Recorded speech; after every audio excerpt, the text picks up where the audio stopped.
चलो will go ahead started recording. कोई मतलब पहले सुना भी है कि नहीं Mayank Gunjan and Vishakha? No. Okay, So now, hearing for the first time this no, word. so Then this gonna be very interesting and मतलब interesting as in कि ये वैल्यू एडिशन वाला टॉपिक है। अच्छा एक बात बताओ, गुड्स ऑन अप्रूवल बेसिस वो भी फर्स्ट टाइम ही पढ़ रहे होगे?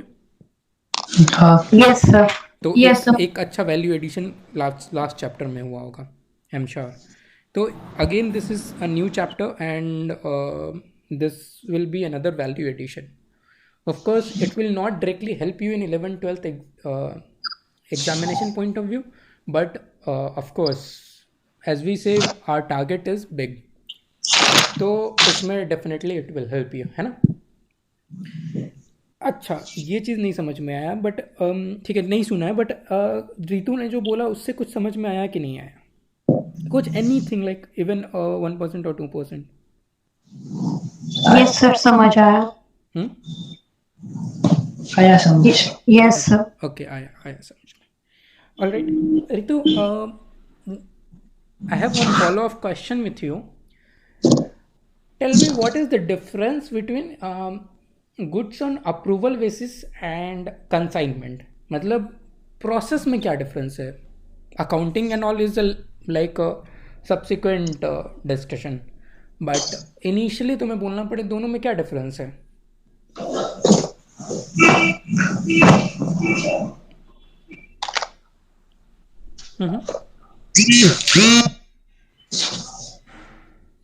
Now you will have to apply your logic over here.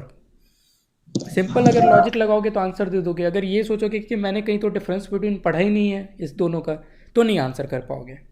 और दोनों को अगर अपने माइंड में रखोगे, दोनों को एक साथ कि गुड्स ऑन अप्रूवल बेसिस में हम ये करते हैं और कंसाइनमेंट में ये करते हैं, because you know both of them, I am pretty sure your concepts are clear on both of them. तो it should be very easy to identify the difference. But अगर तुम ये ढूंढने लग जाओगे अपने माइंड में कि कहाँ पे मैंने इसका डिफरेंस बिटवीन पढ़ा था, you will literally never be able to answer that.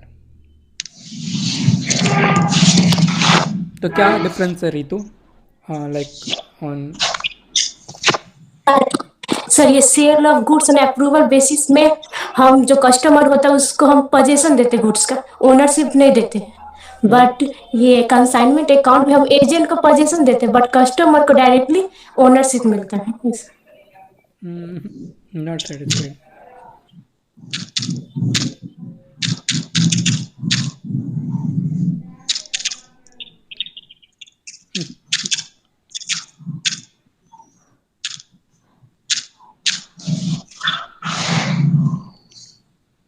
Anything else you want to say?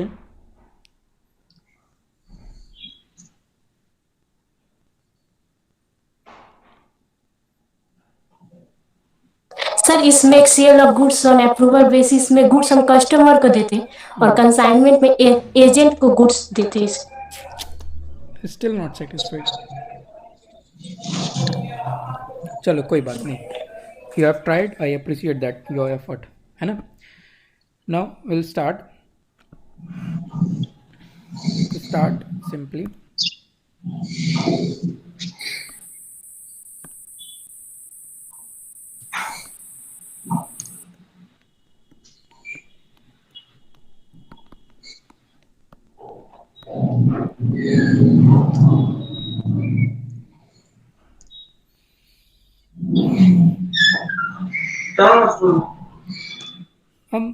Guys listen,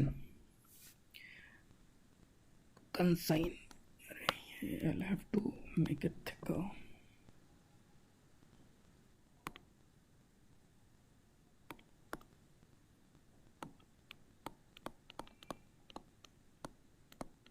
Screen is visible, no? Yes sir. Yes ठीक है, तो बहुत सिंपल वे में मैं समझाऊंगा। कंसाइनमेंट क्या होता है? एक एक बड़ा शॉपकीपर है,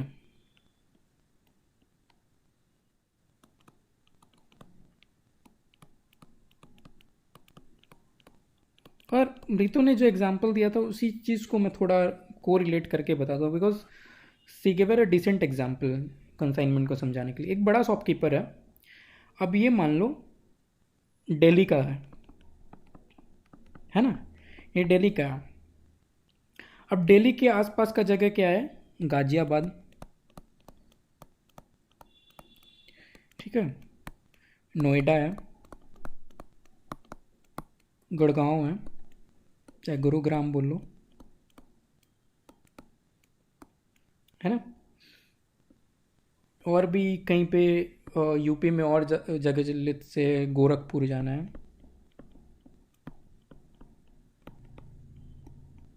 ठीक है, मान लो राजस्थान तरफ चले गए, जयपुर। अब इसके पास सामान पड़ा हुआ है जो इसे बेचना है। अब नॉर्मली क्या होगा, इसका लिमिटेड रेंज रहेगा, है कि नहीं। लिमिटेड रेंज क्या रहेगा कि ये दिल्ली में जिस एरिया में लोकेटेड है, मान लो दिल्ली में ये तुम्हारा लक्ष्मी नगर में लोकेटेड है, तो what will happen dear students कि ये जो लक्ष्मी नगर के आसपास का एरिया है वही कवर कर पाएगा, वहीं से कस्टमर्स आएंगे इसके पास, राइट। दूर दूर से तो आने नहीं पाएंगे ना कस्टमर्स यूजुअली, जो लक्ष्मी नगर का आसपास का एरिया कवर कर पाता है। नाउ इसका ऑब्जेक्टिव क्या है कि मैं गाजियाबाद कवर कर लूँ, मैं नोएडा कवर कर लूँ, मैं गुरुग्राम कवर कर लूँ, गोरखपुर कवर कर लूँ, जयपुर कवर कर लूँ, है ना। इसका ये ऑब्जेक्टिव है कि अपना, बट अब ये देखता है कि अब नॉर्मली कवर अप करने के लिए स्टूडेंट्स इसे क्या करना पड़ेगा, इन सारे एरियाज में ब्रांचेस खोलने पड़ेंगे। agree with my fact, agree with my whatever I have said? Yes, sir. Not once again. बोलिए सर, किस चीज़ से आप डिसएग्री करते हैं? मैं एक बार फिर से बोल देते हैं, मतलब थोड़ा नहीं ऐसा नहीं समझ में आया, मैं रिपीट करूं? हाँ, रिपीट करिए। ओके, मैं ये बोला, एक शॉपकीपर है, बड़ा दुकानदार है, जो दिल्ली में लोकेटेड है, लक्ष्मी नगर एरिया में, है ना। लक्ष्मी नगर एरिया में अगर लोकेटेड, लक्ष्मी नगर का कभी नाम सुना है? तुम तो सुना ही होगा। हाँ, सुने। है ना। तो लक्ष्मी नगर में ये लोकेटेड है, तो ये क्या करेगा, लक्ष्मी नगर का आसपास का एरिया कवर अप कर पाएगा ना। हाँ, राइट। तो अब इसको क्या है, अब ये दिल्ली के आसपास का एरिया क्या है, एक गाजियाबाद है, नोएडा है, गुरुग्राम जिसका नाम गुड़गांव था पहले, गोरखपुर है, जयपुर है, ये सब का भी नाम सुना होगा। हाँ, सुना है ना। अब ये चाहता है कि मैं इस एरिया में भी अपना प्रोडक्ट्स को पहुंचाऊं, मेरा प्रोडक्ट्स वहां भी बिके, राइट। तो अगर नॉर्मली वहां भी बिके प्रोडक्ट, तो इसको क्या करना पड़ेगा, अपना ब्रांच खोलना पड़ेगा कि नहीं खोलना पड़ेगा वहां पर जाकर? हाँ। अब ब्रांच खोलने के लिए इसको क्या करना पड़ेगा, स्पेस लेना पड़ेगा रेंट पे, ठीक है। उसको क्या करना पड़ेगा, उसका लेआउट वगैरह करवाना पड़ेगा, तो इंटीरियर वगैरह का खर्चा आएगा, वहाँ पे मैन पावर रखना पड़ेगा। अब एक इंसान यहाँ 7 जगह तो रह नहीं सकता, इंटीरियर करवाना पड़ेगा, और भी बहुत सारे एक्सपेंसेस रहेंगे, इलेक्ट्रिसिटी एंड बहुत सारे एक्सपेंसेस, रिलेटेड एक्सपेंसेस होंगे, राइट। होंगे कि नहीं होंगे? Yes. और यहाँ से एक तो ट्रांसपोर्टेशन का खर्चा रहेगा ही रहेगा। अब है क्या, होता क्या है, इन सारे लोकेशंस में ऑलरेडी स्मॉल शॉपकीपर्स हैं जो रिलेटेड प्रोडक्ट्स में, नॉट एग्जैक्टली जो ये प्रोडक्ट बेचता है उसमें नहीं डील करते, बट रिलेटेड प्रोडक्ट्स में डील करता है। मान लो ये डील करता है गैस स्टोव में, जो ग्लास वाला जो गैस स्टोव आता है ना, ग्लास वाला ऑटोमेटेड गैस स्टोव जो आता है, उसमें ये डील करता है। अब ये यहाँ पे सब जगह यूजुअली स्मॉल यूटेंसिल शॉप होता है, ठीक है, स्मॉल यूटेंसिल शॉप जिसमें नॉर्मल वाला गैस स्टोव मिल जाएगा, बट जो फैंसी गैस स्टोव्स आजकल जो चल रहा है वो नहीं मिलता है। सब जगह मिल जाएगा, सब जगह ऐसा शॉप है। अब तो अवॉइड कि ये ब्रांचेस खोले, ब्रांचेस के साथ बहुत सारा लफड़ा हो सकता है। तो ये क्या करता है, इनके पास जाएगा, गाजियाबाद में मान लो मिस्टर ललन जी हैं, तो मिस्टर ललन जी के पास जाएगा, बोलेगा सर देखिए हम ये प्रोडक्ट में डील करते हैं, हमारा ये ग्लास वाला गैस स्टोव है और लाइक आज के डेट में ये काफ़ी ज़्यादा चलता है और काफ़ी फैंसी प्रोडक्ट है ना, तो आप मेरे से ये प्रोडक्ट लीजिए। तो बोलेगा ये 10 आर्ग्यूमेंट पेश करेगा कि भैया मैं आप ही से क्यों लूँ ये प्रोडक्ट, पहला चीज़। दूसरा मेन आर्ग्यूमेंट ये बोलेगा यार मेरा ये ना छोटा सा दुकान है और छोटे से जगह में है, छोटा सा दुकान है छोटे से जगह में, आजकल ऑनलाइन भी बहुत ज़्यादा ये सब हो गया है, तो मुझे लगता नहीं है मेरा ये ग्लास वाला गैस स्टोव बिकेगा, तो मैं आपसे ख़रीदूँगा ही नहीं। मेरा दुकान चल रहा है, सही तरीके से चल रहा है, नॉर्मल वाला गैस स्टोव मेरा बिकता है, तो आई एम वेरी हैप्पी, मैं नहीं खरीद सकता आपसे। ठीक है, ये मना कर देता है, ललन जी मना कर देता है, इसको बड़े व्यापारी को मना कर देता है। अब क्या होता है, ये जो दिल्ली का व्यापारी है ये सोचता है अब क्या करें, ललन जी ने तो मना कर दिया, दूसरा ऑप्शन तो यही बच जाता है कि अब मैं यहाँ पे इसी के कंपटीशन में एक दुकान खोल दूँ। ठीक है, इसी के कंपटीशन में मैं दुकान खोलूँ जिसके साथ बहुत सारे रिलेटेड खर्चे हैं, space, interior, man power expenses, और फिर यहाँ पे अगर मैं शॉप खोलूँगा तो सिर्फ मैं वो ग्लास वाला गैस स्टोव में डील करके मेरा गुजारा नहीं चलेगा। उस केस में मेरा सिर्फ ग्लास वाला गैस स्टोव से गुजारा नहीं चलेगा, मुझे और भी प्रोडक्ट्स रखने पड़ेंगे दुकान में, राइट। जो मेरा मेन प्रोडक्ट तो ग्लास वाला गैस स्टोव ही है, बट मैं अगर दूसरे जगह अगर छोटा दुकान खोलता हूँ तो मुझे और भी सामान रखने पड़ेंगे, नहीं तो सिर्फ उससे गुजारा नहीं चलेगा।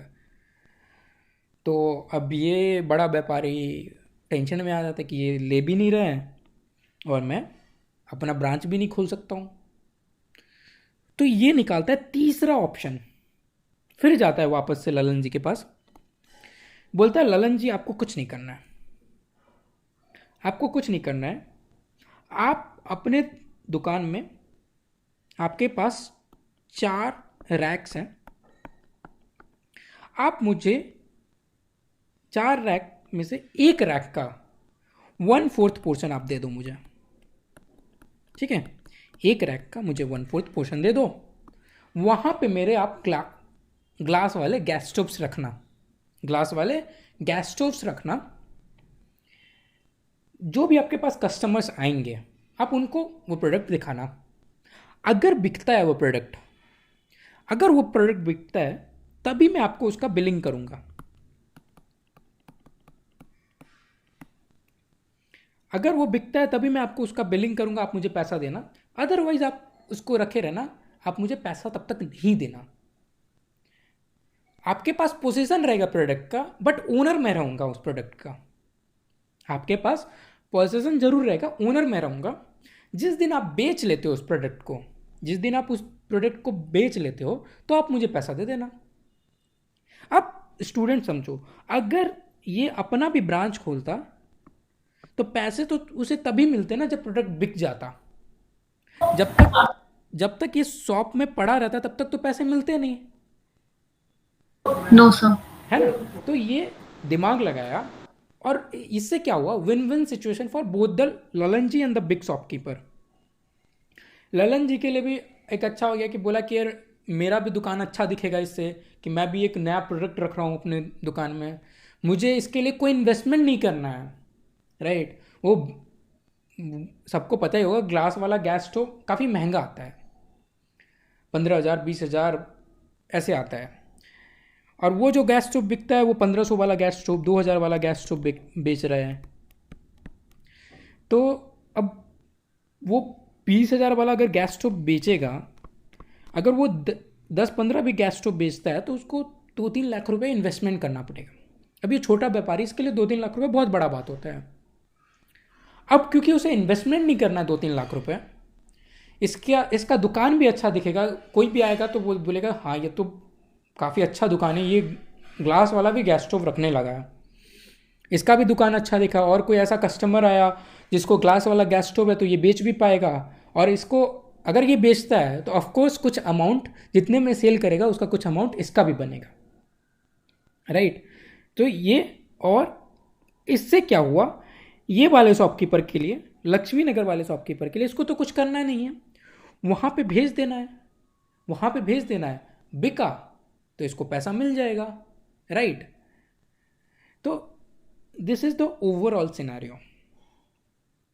तो लग रहा है कि नहीं लग रहा है कि इससे बेटर ऑप्शन हो गया इस पर्टिकुलर केस में, जो मैं अभी सिचुएशन दिया, एक मैंने अपने से एक हाइपोथेटिकल जो सिनेरियो क्रिएट करा, इस सिचुएशन में स्टूडेंट्स बताओ ब्रांच खोलना बेटर रहता है या फिर यही ललन जी को बोल दिया कि भैया तुम मेरा प्रोडक्ट रखो और जब बिकेगा तब मुझे पैसा देना, कौन सा ऑप्शन बेटर है? ललन जी वाला ऑप्शन बेटर है, राइट। अब इसी ऑप्शन को क्या बोलते हैं, इसी ऑप्शन को बोलते हैं कंसाइनमेंट। कंसाइनमेंट कि ये जो अपना सामान भेज रहा है ना, इस प्रोसेस को बोलते हैं goods Saint on consignment. Goods Saint on consignment, ये हो जाता है प्रिंसिपल ऑफ द प्रोडक्ट। और यहां पे ललन जी क्या हो जाएंगे, एजेंट।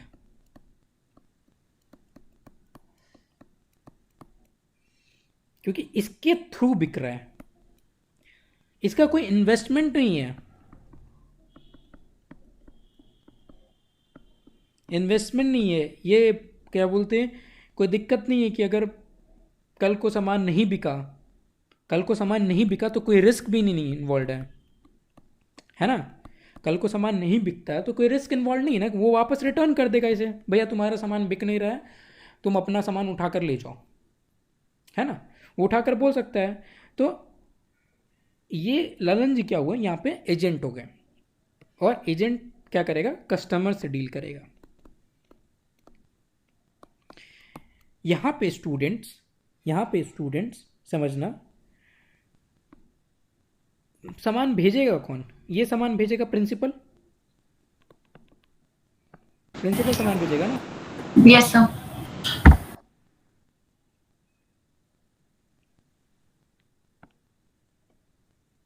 इसको क्या बोलेंगे, consignor.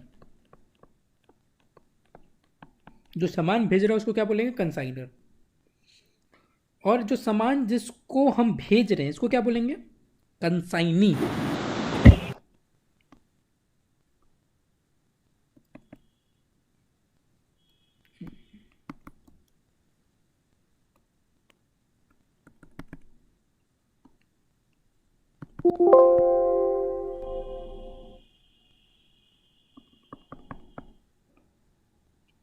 Again, I'm facing the same issue.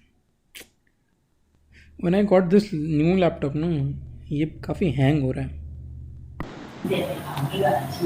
I'll just repeat because recording was paused. So, one is principal, another is agent. The big shopkeeper in Delhi was principal and the agent is Lalan ji. इस principal को क्या बोलेंगे, consignor, and the agent was consignee, ठीक है। Whenever consignor will send goods to consignee, तो वो proforma invoice के through send करेगा, परफॉर्मा इनवॉइस के थ्रू सेंड करेगा। अब आप लोगों ने सुना होगा कभी भी हम इंक्वायरी वगैरह करते हैं, और जब यूजुअली फैक्ट्री वगैरह में रॉ मटेरियल्स वगैरह मंगाया जाता है, जब ये कभी भी हो सकता है, तो हम उनको बोलते हैं एक बार परफॉर्मा इनवॉइस भेजो। आप फाइनल इनवॉइस जब हम सामान खरीद लेंगे तब भेज देना, अभी मुझे परफॉर्मा इनवॉइस भेजो ताकि मुझे ये पता चल जाए कि मुझे कितना अमाउंट पे करना है, क्या क्या डिटेल्स है, मतलब उससे मुझे एक्स नंबर ऑफ आइडियाज़ लग जाएंगे। तो वो परफॉर्मा इनवॉइस, अब इस परफॉर्मा इनवॉइस के बेसिस पे कंसाइनी को क्या पता चलेगा कि कौन से प्रोडक्ट किस प्राइस पे आए हुए हैं, है ना। तो इसे ये हेल्प करेगा कि मान लो ये हर एक प्रोडक्ट पे 10% मार्जिन ऐड करेगा और कस्टमर्स को सेल कर देगा। तो मार्जिन तभी ऐड कर पाएगा ना जब इसे पता चल जाएगा कि इसे कौन से प्राइस में आया हुआ है सामान। तो कंसाइनर जब भी सामान भेजेगा उसके साथ एक परफॉर्मा इनवॉइस भेजेगा। फाइनल इनवॉइस तब आएगा जब सामान बिक जाएगा। अंडरस्टूड? Yes sir. अच्छा, इसमें Yes, sir. ये बताओ, ओनरशिप किसका रहेगा?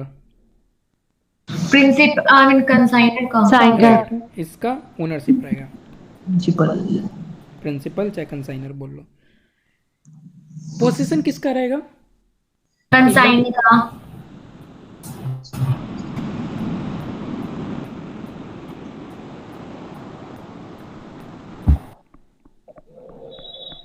राइट।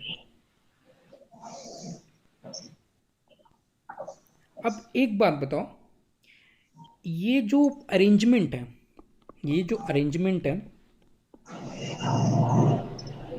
इसमें काफ़ी सारे खर्चे लग सकते हैं।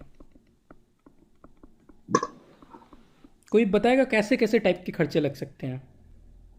ट्रांसपोर्टेशन, गुड्स ट्रांसपोर्टेशन का।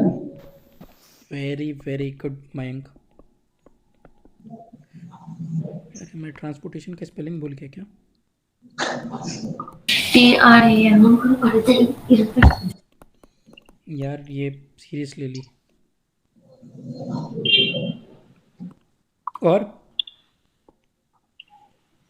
आई hope spelling is right. Loading का। लोडिंग का, कैरेज। हाँ ठीक है, वही हो गया। ट्रांसपोर्टेशन में ही we can include that. Anything else? Man power का भी। हाँ मैन पावर, बट यूजफुली नहीं लगता है। फ्रेट वो बोल सकते हो। उसको रैक अगर रैक लेते तो रैक का भी कहीं कहीं देना पड़ता है, कहीं कहीं मतलब। मे बी रेंटल स्पेस ले सकता है। हाँ ठीक है। अकाउंटिंग का।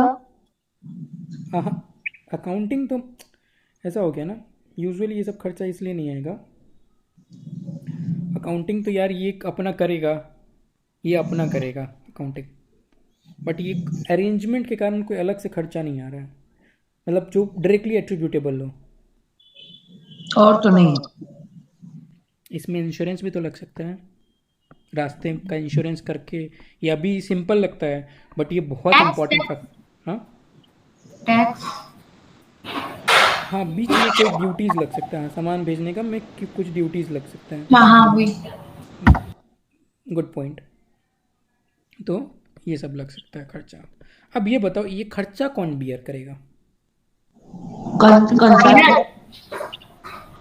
पर नहीं, कंसाइनर देगा क्या? कंसाइनर। तो पहला पहला तो ये देखो, म्यूचुअली पार्टी एग्री करेगा।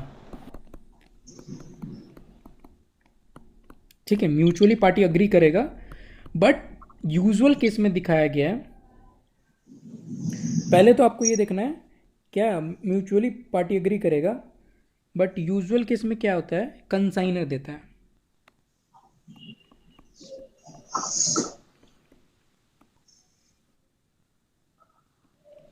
क्यों, समझो ना, ये सिर्फ एजेंट है।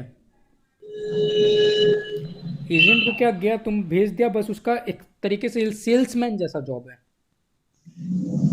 रखा सामान, बिका बिका नहीं बिका तुम्हारे मत थे। वो किसी भी तरीके का बर्डन नहीं उठाना चाहता है कि अगर अच्छा खर्चा लग गया, वो खर्चा को रिकवर करना है तो मुझे ये सामान बेचना ही पड़ेगा। समझ रहे हो? तो यूजुअली किसी भी तरीके का वो बर्डन नहीं लेना चाहता है, क्योंकि अगर सामान नहीं बिका तो उसका खर्चा तो रिकवर होगा नहीं, फिर उसका कहीं ना कहीं रिस्क एसोसिएट हो जाता है।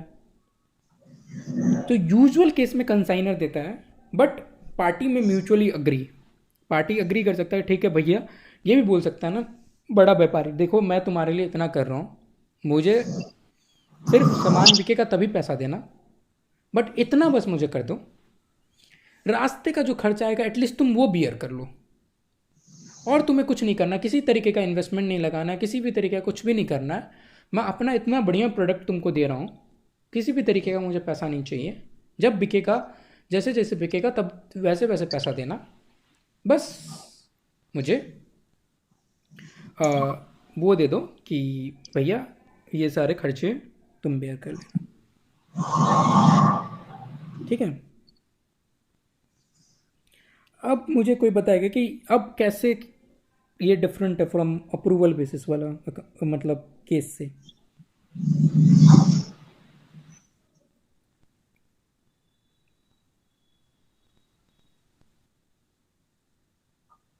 अप्रूवल और रिटर्न बेसिस में तो मतलब एक टाइम पीरियड होता था, एंड अगर वो टाइम पीरियड खत्म हो गया तो गो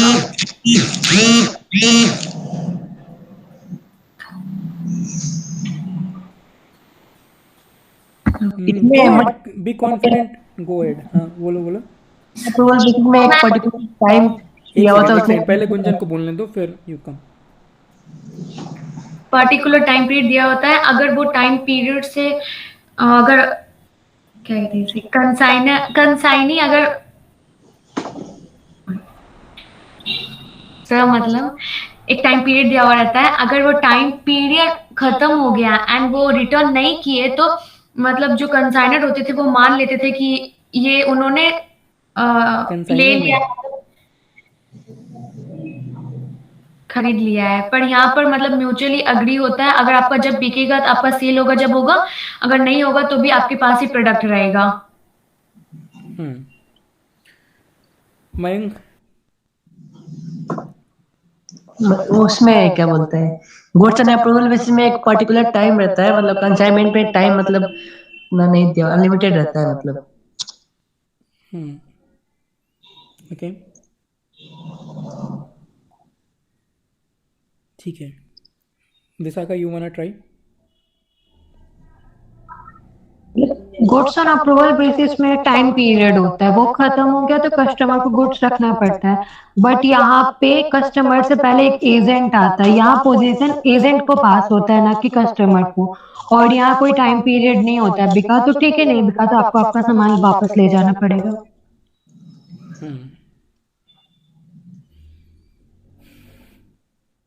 देखो, मूल मंत्र समझो, मलमूत्र नहीं, मूल मंत्र।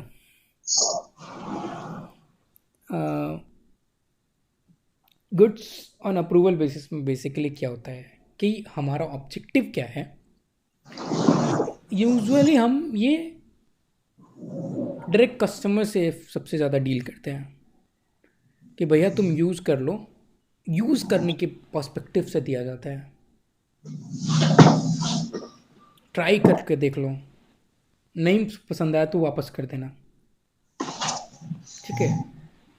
ये क्या है समझो, कंसाइनर वो एजेंट नहीं होता है, वो एजेंट नहीं होता है, only we are differing the sales. यहाँ पे क्या होता है, just he is a mere agent, तुम्हारा सामान रख लिया है, बिका तो एजेंट के जैसे ही कस्टमर से पैसा कलेक्ट करके अपना कमीशन काट करके आगे भेज देगा, समझ रहे हो। तो यहाँ पे उसका अर्निंग कमीशन होता है। गुड्स ऑन अप्रूवल बेसिस में कोई अर्निंग एसोसिएटेड नहीं होता है, कि जरूरी नहीं अर्निंग ही होगा, मतलब क्योंकि जो जिसको आप बेच रहे हो सामान वो एंड कस्टमर भी हो सकता है।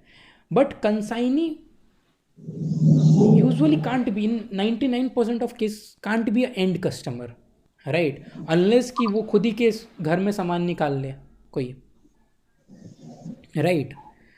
तो consignee is not A and customer usually, he is और सी इज एन एजेंट जो कमीशन के लिए काम करते हैं, है ना। कमीशन के लिए 10%, 5%, 15%, what ever is mutually agreed can be the commission, right. But goods on approval basis is not a, so entirely a different arrangement है ना।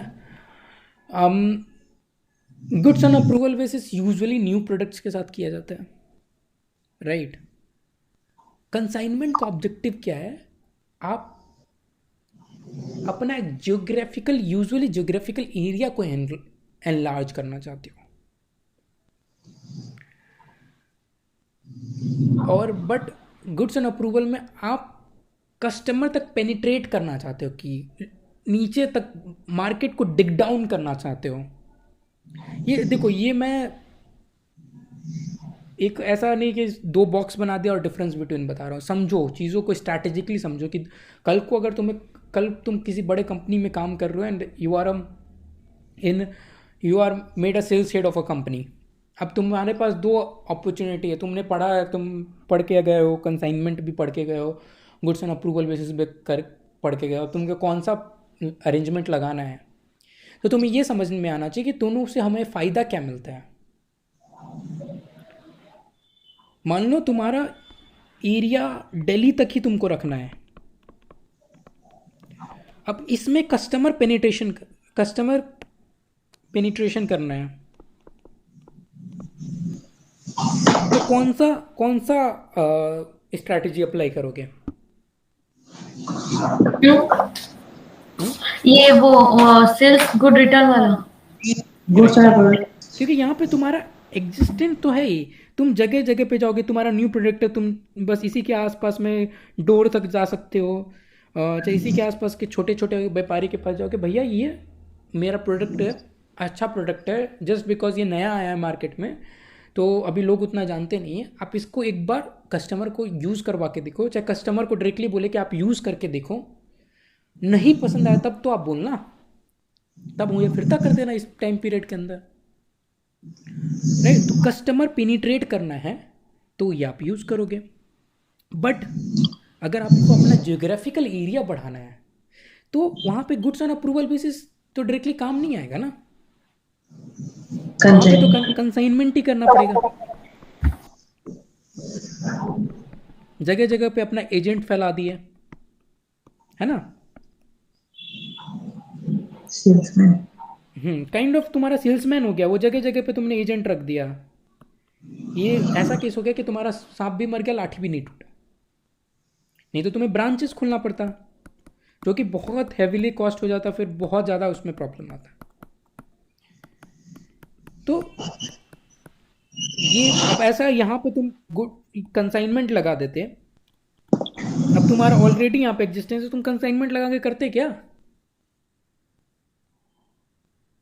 तो इसलिए समझना पड़ता है, तुमने सबने बोला कि ये टाइम पीरियड होता है, टाइम पीरियड देखो इनडायरेक्टली कंसाइनमेंट में ही रहेगा, ऐसा नहीं कि तुम जिंदगी भर उसको सामान दे दिए, टाइम पीरियड तो बाई वर्चू आ जाएगा यार, तुम्हारा 1 साल 2 साल, ज़्यादा से ज़्यादा कितना देगा टाइम उसे, बिल्कुल नहीं बिक रहा तो तुम वापस मंगा लोगे कि नहीं मंगा लोगे। तो that was not an answer I was looking for, इसका एसेंस समझो, and this is what we want to add value about.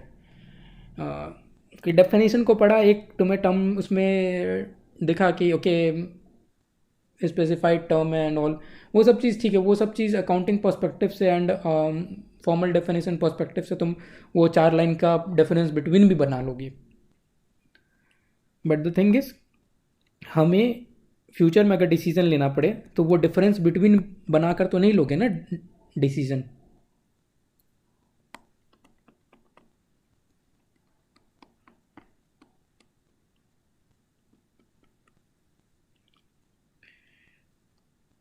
Hope I am clear. Yes yes sir. ठीक है जी,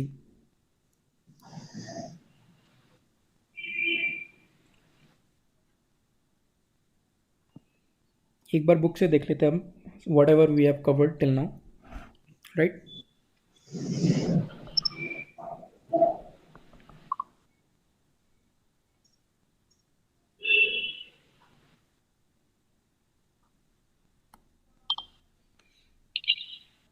एक कंसाइनर है, दूसरा कंसाइनी है, ठीक है।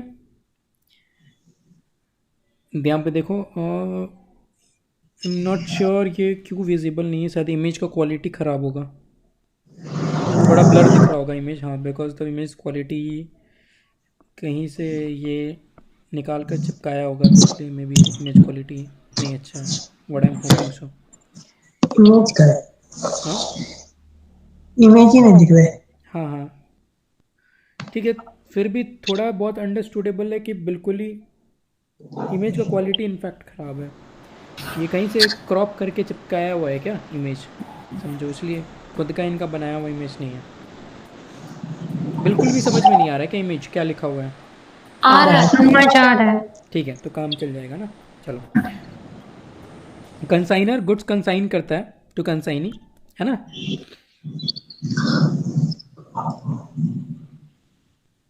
और हमें बहुत सारे डिटेल्स बनाने पड़ते हैं, लाइक ये सब चीज़ हम यहाँ पे पढ़ने वाले, but I don't want to discuss all this points right now.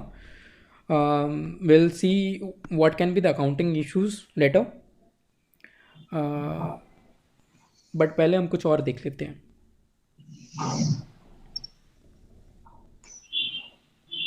Meaning समझ लेते हैं.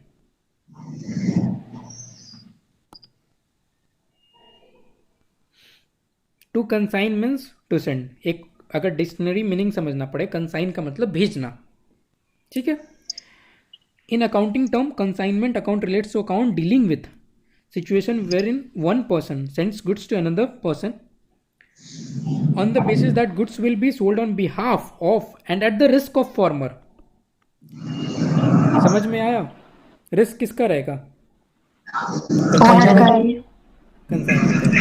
प्रिंसिपल. Very good. प्रिंसिपल बोल रहे हो चाहे कंसाइनर का. फॉर्मर मतलब यहाँ पे पहला जो पर्सन जो सेंड कर रहा है गुड्स, उसका रिस्क रहेगा और उसके बिहाफ पे बेचेगा. तो इसका मतलब क्या है कि उसका रिस्क भी नहीं इन्वॉल्व है और उसके बिहाफ पे बेच रहा है. तो क्या हो गया, ये जो दूसरा वाला बंदा है जो सब्सिक्वेंट पर्सन है वो क्या हो जाता है, ऑटोमेटिकली एजेंट बन जाता है. अब इसी लाइन को हम फर्दर डिग डाउन करते हैं कि इस पॉइंट, इस डेफिनेशन से हम क्या क्या समझ सकते हैं कि जो बंदा सामान भेज रहा है, the party which sends the goods is called what, principal. Principal है ना. उसके बाद जिसको मिलता है वो एजेंट हो गया. कंसाइनी.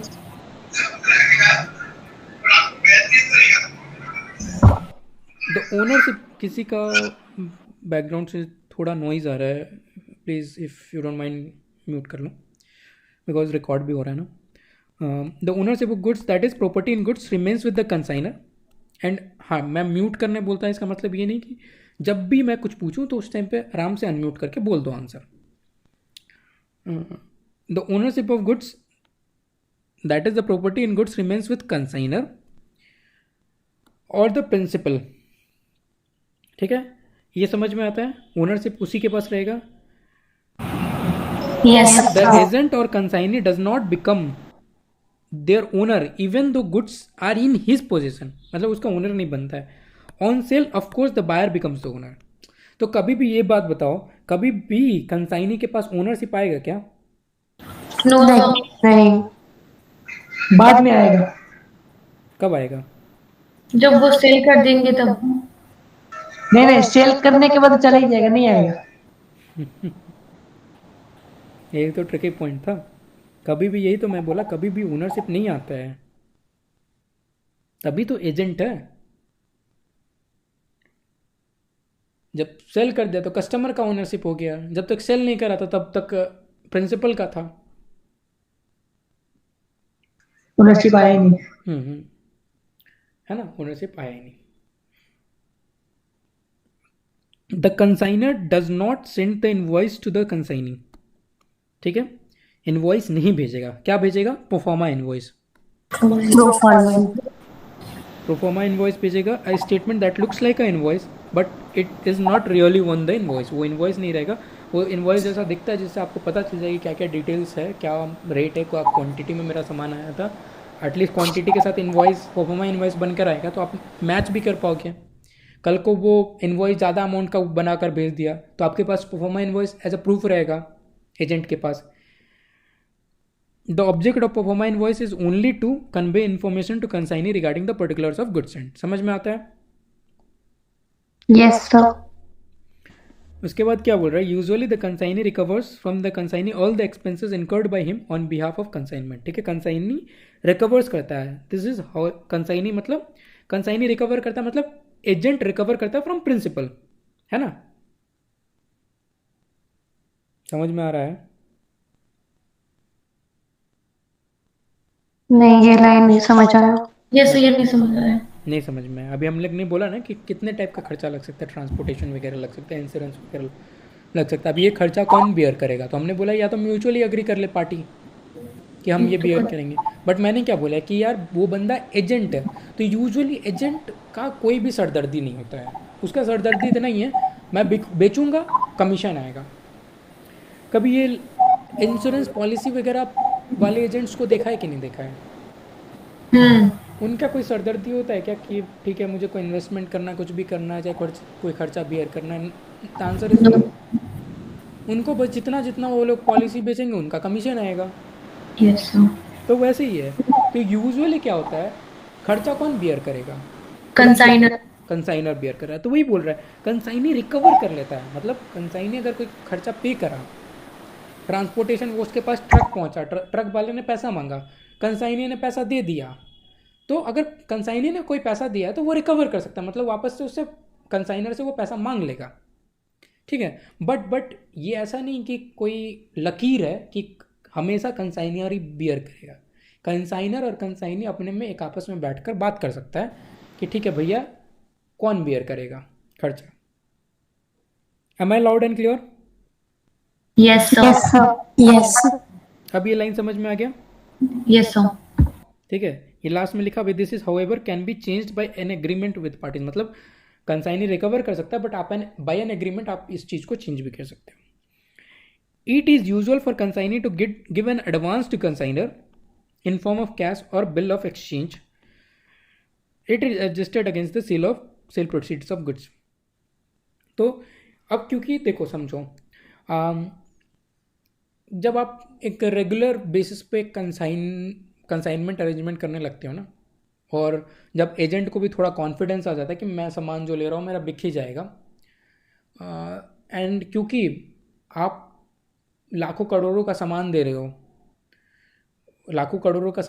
ठीक है, आप मैंने मान लो 5 करोड़ का सामान दिया है कंसाइनी को जिसका कॉस्ट है 3 करोड़ रुपया।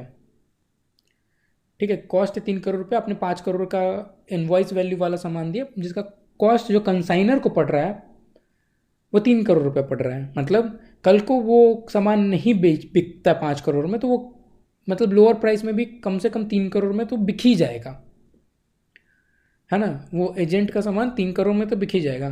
तो कंसाइनर क्या चाहेगा कि मैं 5 करोड़ का सामान भेज रहा हूँ ना कंसाइनी को, तो एटलीस्ट मुझे कुछ एडवांस मिल जाए, 2 करोड़ 2.5 करोड़ 1 करोड़ कुछ एडवांस मिल जाए, क्योंकि मेरा कंसाइनर का भी तो रिस्क है ना कि 5 करोड़ का मैंने उसको सामान दे दिया और वो लेके फुर हो गया, तो एटलीस्ट मेरे कॉस्ट के आसपास का मुझे एडवांस मिल जाए। समझ रहे हो? Yes sir. तो कंसाइनी को भी प्रॉब्लम नहीं होगा, उसको भी लगता है यार ये मेरा सामान तो बिक ही जाता है। अब जब बिकने लगेगा सामान तो कंसाइनी भी चाहेगा कि मुझे सामान मिले। ऐसा तो नहीं है ना कंसाइनर ज़बरदस्ती कंसाइनी को सामान देगा, उसे भी कमीशन मिलता है ना बेच कर। तो it can be a usual practice कि एडवांस देना। ठीक है, for his work consignee receives a commission calculated based on the basis of gross sales. तो जितने का सेल करोगे उतने का उसे कमीशन मिलेगा। For ordinary commission the consignee is not responsible for any bad debt that में अराइज। मतलब अब कल को वो बेच दिया सामान, अब वो पैसा ही नहीं रिकवर हुआ, जो कस्टमर था उसने पैसा लेकर फुर हो गया। तो नॉर्मल केस में बताओ, नॉर्मल केस में इस लाइन को छोड़ दो, तो बैड डेट का रिस्पॉन्सिबिलिटी किसका होना चाहिए, कंसाइनर का कि कंसाइनी का? कंसाइनी। अब मैं जो बोला था अगेन एक बार सोच कर बताना आंसर, एकदम सोच कर, मतलब answer could be either one of them, but ये सोच कर बताओ, बस ऐसे नहीं कि दिल में, थोड़ा दिमाग लगाओ क्या होना चाहिए। सर दिल को यूज़ करके आंसर मत दो, मैंने कुछ बोला था। कंसाइनर। कंसाइनर। क्या सोच कर कंसाइनर बोले? क्योंकि पोजीशन ट्रांसशिप पोजीशन है।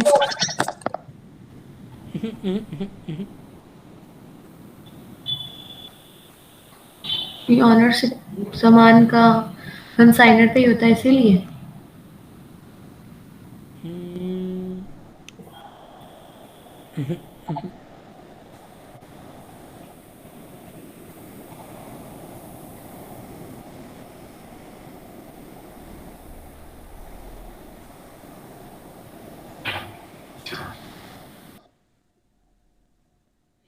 सो बेसिकली मैंने क्या बोला, एजेंट यूजुअली कोई भी रिस्क नहीं लेगा।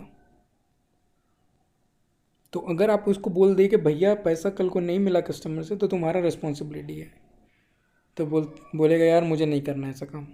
आप एजेंट को एजेंट की तरह ही समझें। अब एक बात बताओ, कोई लाइफ इंश्योरेंस तुम लेते हो, ठीक है, एजेंट आपको आके लाइफ इंश्योरेंस सब कुछ करवा दिया, ठीक है, आपको साल का 20,000 रुपये प्रीमियम देना है, ठीक है।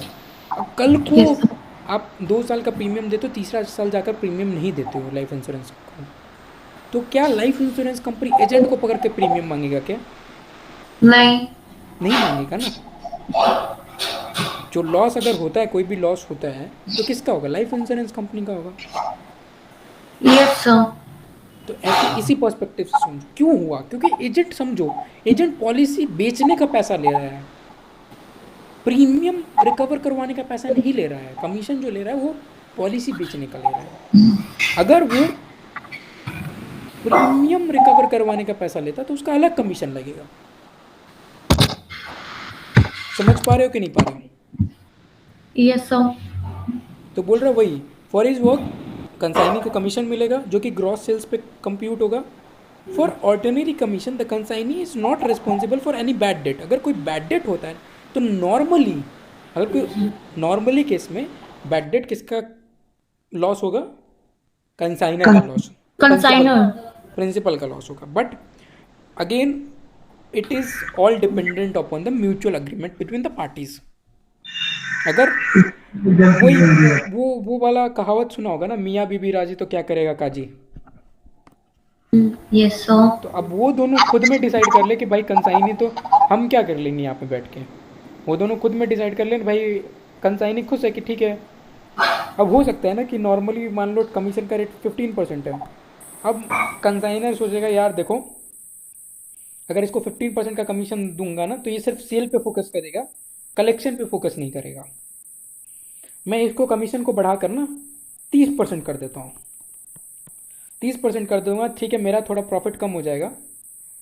बट इसी को बोल देता हूँ कि कल को अगर कोई बैड डेट भी होता है ना तो तुम्हारा रिस्पॉन्सिबिलिटी है ना।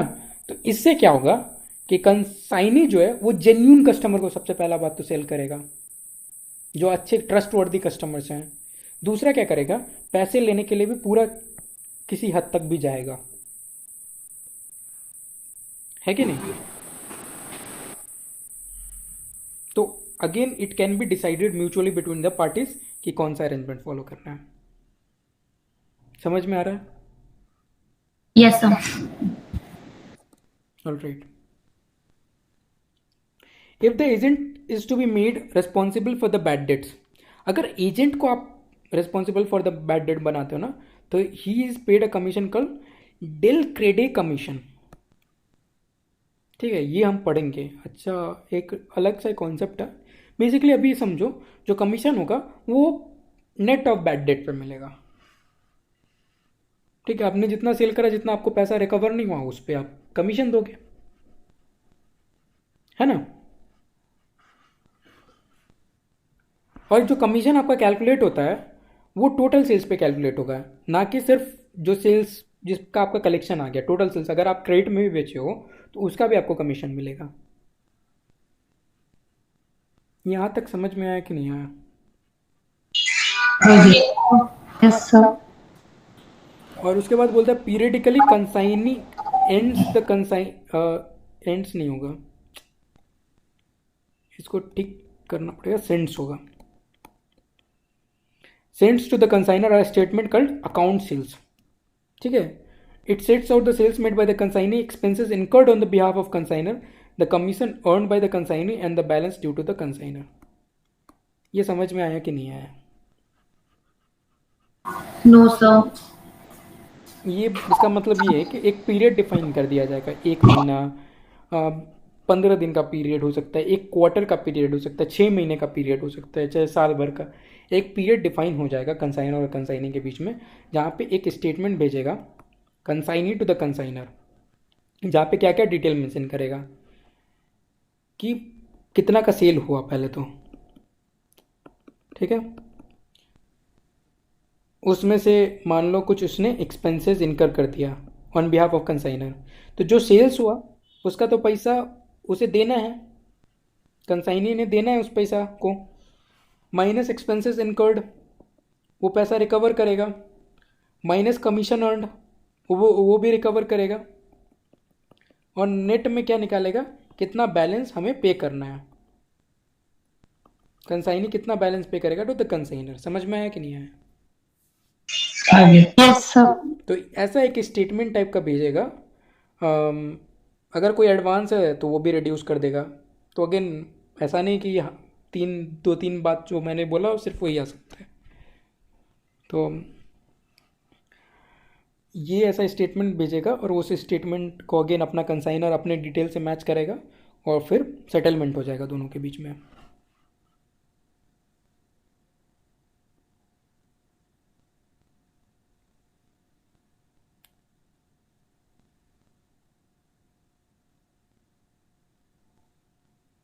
और उसके बाद क्या बोल रहा है, firms usually like to ascertain profit और लॉस ऑन ईच कंसाइनमेंट और कंसाइनमेंट्स टू ईच कंसाइनी। इसका मतलब क्या हुआ?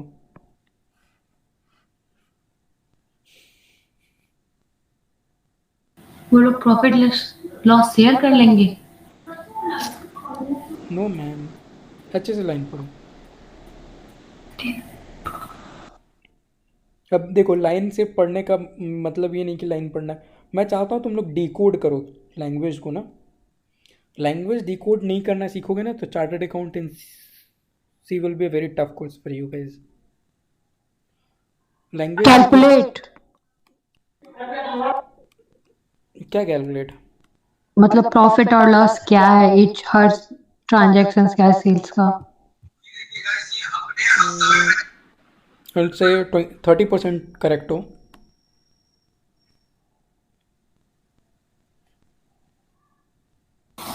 प्रॉफिट लॉस को असर्टेन करेंगे कंसाइनमेंट और consignment to each consignee.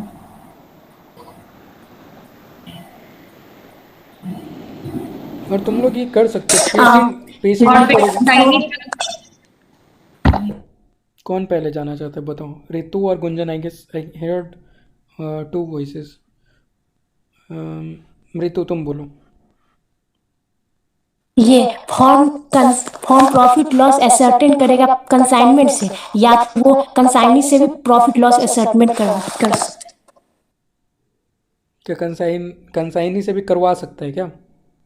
Yes sir. हम्म।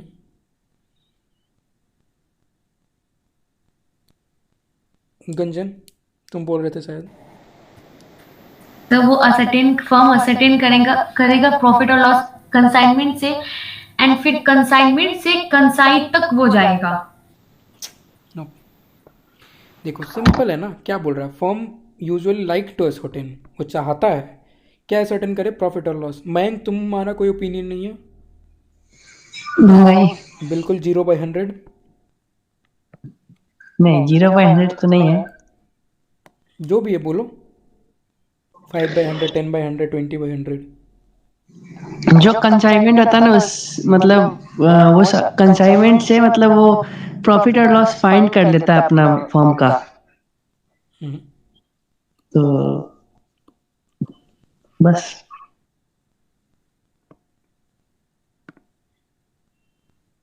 समझो।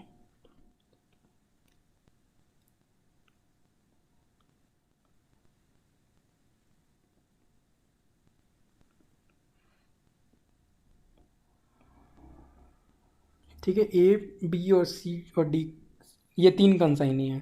जरूरी नहीं ना एक ही कंसाइनी होगा। यूजुअली मल्टीपल कंसाइनीज होता है, हर एक अपने लोकेशंस में भेज देता है ना। तो अब एक बी को भी मल्टीपल कंसाइनमेंट्स जाएगा। अगर बी को भी बात करें तो ए बी को क्या करेगा? मल्टीपल कंसाइनमेंट्स भेजेगा कि नहीं भेजेगा? भेजिए। तो फर्म चाहे तो या तो ईच कंसाइनमेंट बेसिस पे इस कंसाइनमेंट का एक प्रॉफिट डिटरमाइन कर लिया, दूसरा कंसाइनमेंट भेजने का कितना प्रॉफिट एंड लॉस का डिटरमाइन कर लिया, तीसरा का कितना हुआ, चौथा का कितना हुआ, फिर मान लो सी को ये 4-5 कंसाइनमेंट भेजा है तो उसका भी ईच का प्रॉफिट एंड लॉस डिटरमाइन कर लिया कि एक बार जो सामान हमने भेजा है ईच कंसाइनमेंट का हम प्रॉफिट एंड लॉस डिटरमाइन कर ले। दूसरा क्या हो सकता है, कंसाइनी लेवल पे, मतलब जितना भी बी को सामान भेजा है ना टोटल, उसमें क्या प्रॉफिट एंड लॉस हुआ, टोटल सी को जो भेजा उसमें क्या प्रॉफिट एंड लॉस हुआ, ये चाहे तो उस लेवल पे डिटरमाइन कर सकते हैं। Ritu was close enough, but Ritu ने क्या बोला कि कंसाइनर से डिटरमाइन करवा सकता है। नहीं, डिटरमाइन तो कंसाइनर ही करेगा, या तो वो कंसाइनी लेवल पे कर ले या तो वो कंसाइनमेंट लेवल पे कर ले। You understand the difference, consignee level and the consignment level? Yes yes. ठीक है, तो ये दोनों में से फॉर्म जिस पे भी चाहे प्रॉफिट एंड लॉस डिटरमाइन कर सकता है।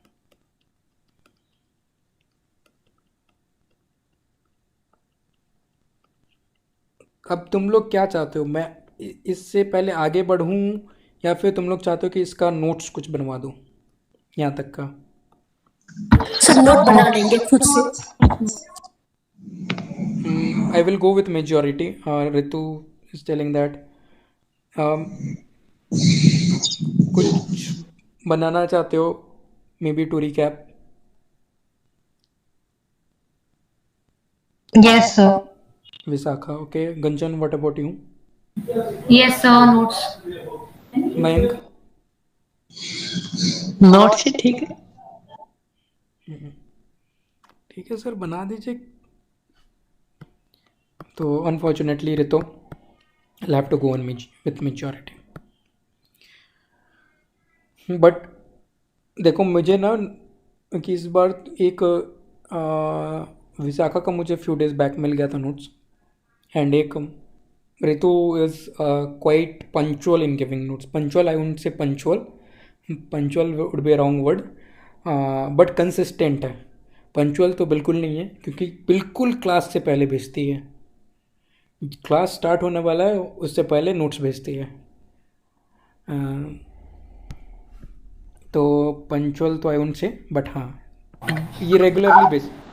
So मेरे एग्जाम चल रहे थे इसलिए मैंने सेव नहीं किया। कोई बात नहीं, अंडरस्टैंड दैट पॉइंट, बट तुम लोग कवर अप कर लेना। And thankfully you guys have the recordings as well, तो कोई पॉइंट में अगर डाउट आता है उस पर्टिकुलर लेक्चर में जाकर उस रिकॉर्डिंग को देख लेना, Sure, sir.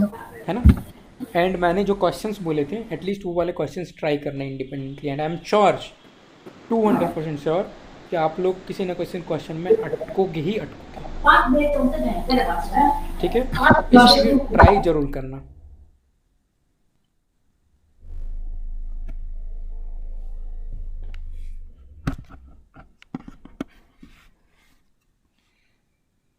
Now just allow me a second.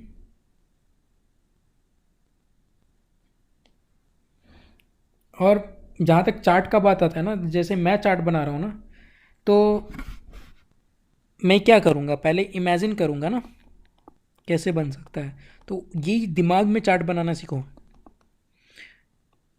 और जितना प्रैक्टिस करोगे ना आपके दिमाग में खुद ही चार्ट्स बनने लगेंगे।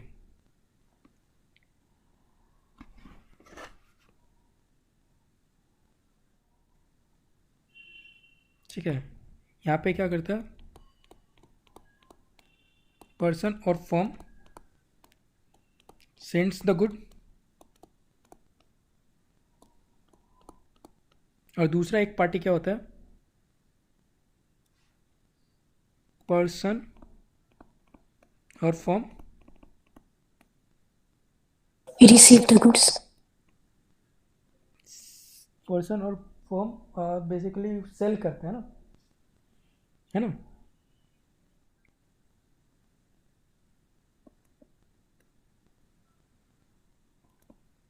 सेल्स नहीं, SELLS।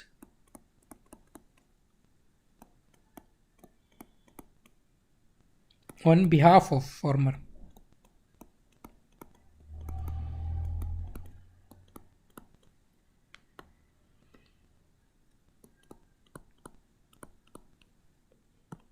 इसको क्या बोलेंगे स्टूडेंट? कंसाइनर।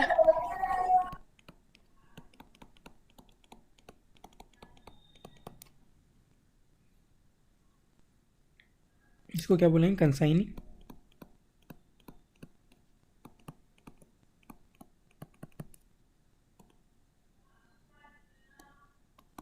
ठीक है, डेफिनेशन को अपने ने समराइज कर लिया। ज़रूरी नहीं है, देखो कई बार ज़रूरी नहीं कि आपका कंटेंट कम ही हो थ्रू चार्ट्स, बट कंटेंट को एक स्ट्रक्चर मिल जाता है जिससे आप एक विजुअल इमेज कैप्चर कर पाते हो। And this is scientifically proven कि आपका माइंड इमेजेस एंड कलर्स को जल्दी कैप्चर करता है। ठीक है, तो इसका ये भी ऑब्जेक्टिव होता है। तो हमेशा ज़रूरी नहीं ना कि आप चार्ट से ना कंटेंट को कम ही कर लो, मतलब जितना मैंने लिखा हुआ है शायद इतना वो कंसाइनमेंट का डेफिनेशन में इतना आ रहा हो, इतने वर्ड्स, बट थोड़ा ये हो गया, एक विजुअल इमेज बन गया, एक कंसाइनर सामान भेज रहा है कंसाइनी को। ठीक है, नाउ प्रिंसिपल एजेंट भी हो गया। अब यहाँ पे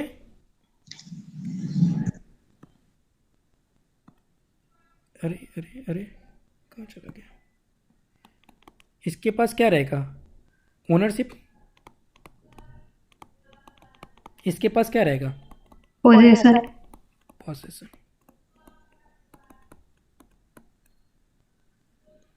ठीक है, अच्छा एक बात बताओ,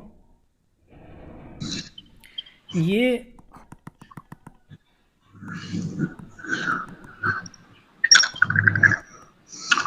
जो भेजता है कौन से इनवॉइस के थ्रू भेजता है, परफॉर्मा इनवॉइस, प्रोफॉर्मा इनवॉइस के थ्रू।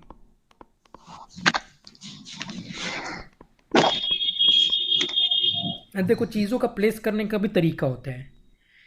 मैं यहाँ पे नीचे में कहीं पे लिखता से बेटर लग रहा है कि नहीं, कि मैं जब ये इससे क्या दिख रहा है कि ये इसको भेज रहा है परफॉर्मा इनवॉइस। तो जब भी चार्ट्स बनाओ तो इस चीज़ों का भी ध्यान रखा करो। परफॉर्मा इनवॉइस इसका ये अरे control Z,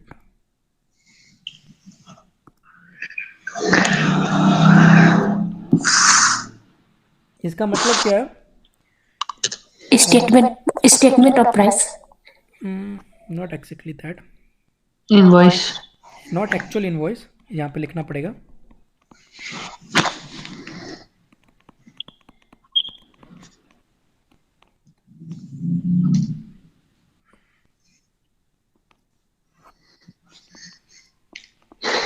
identical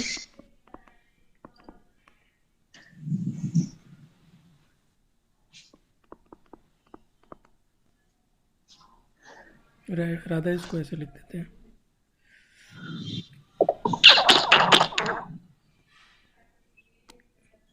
not actual invoice contains particulars of goods Saint.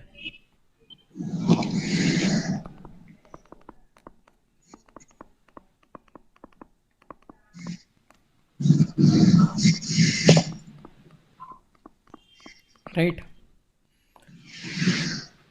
contains particulars of goods sent.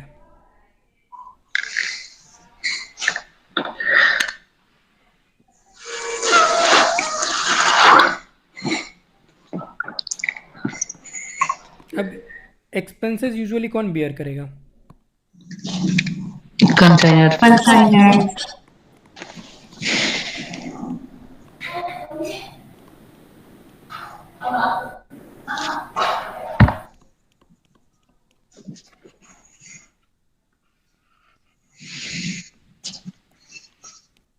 but can be mutually agreed, है ना, but can be mutually agreed। अब यहाँ पे खर्चे का एग्जाम्पल क्या हो सकता है, let's say transportation, loading, transportation, insurance. अभी देखो ये आपके उसमें नहीं था नोट्स में, ये बुक में अभी तक, बट ये भी इम्पोर्टेंट है क्योंकि कुछ आप वैल्यू एडिशन भी दो। ठीक है,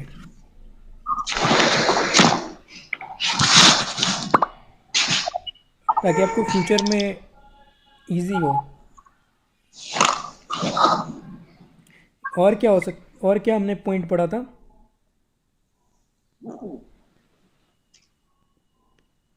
ये क्या हो सकता है इसके लिए, usually give Trainer. some advance.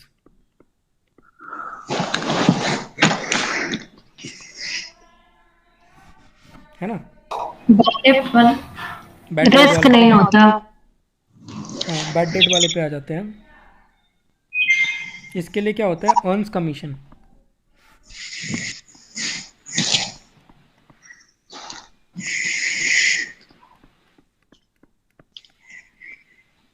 Earns commission या तो क्या हो सकता है ग्रॉस सेल्स पे, या तो क्या हो सकता है ग्रॉस सेल्स पर।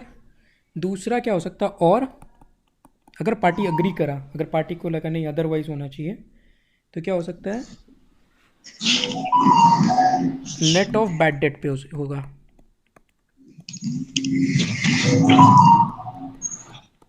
इसको क्या, कौन सा कमीशन बोलते हैं?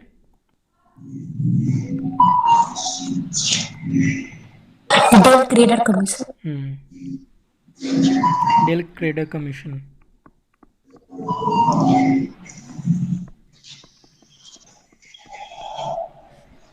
ठीक है।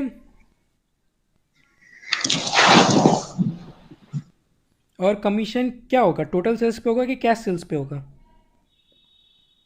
Total sales. Total sales.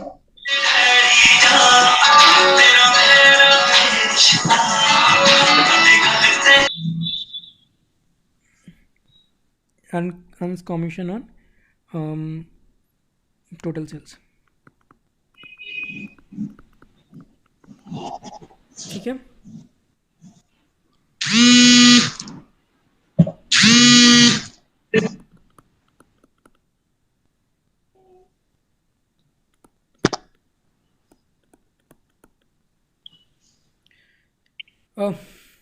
एक चीज़ सब लोग अपने अंदर एक वो लगाओ, अगर किसी और का फ़ोन वगैरह रिंग करा तो इट्स ओके इन, बट अगर खुद का फ़ोन रिंग हो रहा है तो मेक श्योर जब भी क्लास में रहते हो, मतलब which ever class, not only in my class, अगर कहीं पे भी फ़ोन कैरी करते हो तो make sure you put your phone in either DND और ऑन साइलेंट।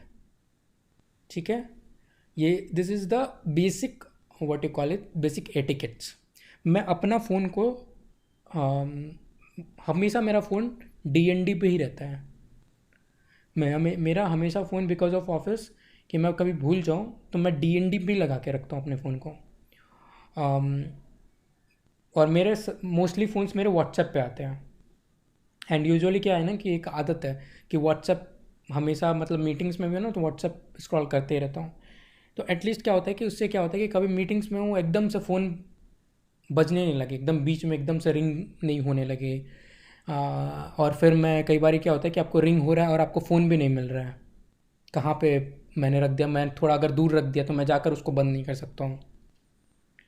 और मीटिंग में हूँ कि मैं बोल भी रहा हूँ और वो एकदम अजीब गंदा सा लग रहा है कि फ़ोन रिंग हो रहा है।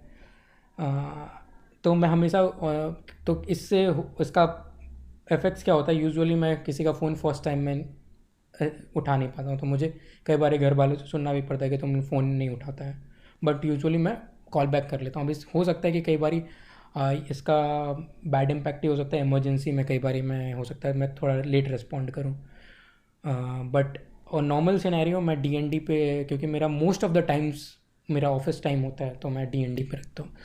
बट आप लोग को वो चीज़ नहीं करना, at least when you are in classes make sure कि आप लोग DND पे लगा के रखो। ठीक है, और मैं DND पे सिर्फ इसलिए नहीं लगा कर रखता हूँ कि रिंग की वजह से डिस्ट्रैक्शंस भी हटते हैं, कि कोई एक मैसेज आया तो उससे डिस्ट्रैक्शन होगा, व्हाट्सएप में कोई मैसेज कर दिया उससे डिस्ट्रैक्शन होगा, तो वो सब चीज़ की वजह से भी मैं DND पे रखता हूँ। मुझे तो इरिटेशन होता है, मतलब मैं जब पढ़ाई कर रहा था उस टाइम पे मेरे साथ मेरा भाई भी पढ़ाई करता था।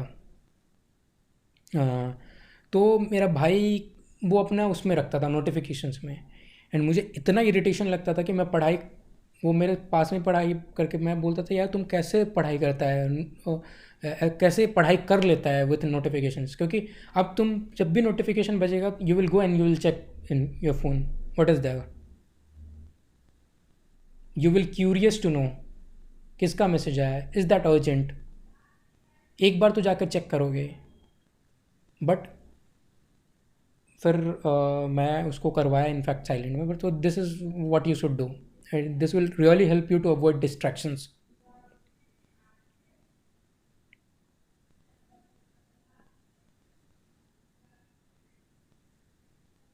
ठीक है, तो एक तो हम कमीशन का बात कर लिए। ठीक है, अब पीरियडिकली क्या भेजेगा, एक तो यहाँ से यहाँ जा रहा था, क्या सामान जा रहा था, अब ये क्या भेजेगा इसको, account sales. Very good.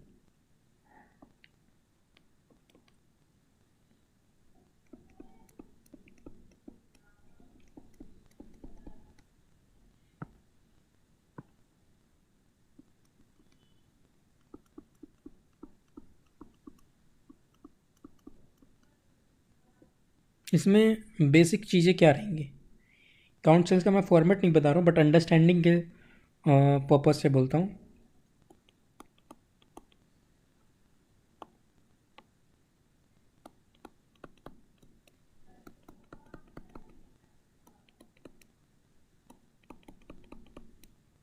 Expenses recoverable लिख दूँ, रिकवरेबल से ये समझ में आ जाएगा जो एक्सपेंसेस आप रिकवर कर सकते हो। अगर पार्टी ने एग्री कर लिया कि नहीं ये एक्सपेंसेस आप रिकवर नहीं कर सकते हो, तो ये अकाउंट सेल्स में आएगा ही नहीं। माइनस क्या होगा, एक्सपेंसेस रिकवरेबल, और आपका हो जाएगा कि कमीशन अर्नड, है ना, वो भी आप माइनस करोगे। और अगर कोई एडवांस दिए हो तो एडवांस वाला भी माइनस करोगे। ये क्या हो जाएगा, बैलेंस ड्यू टू कंसाइनर।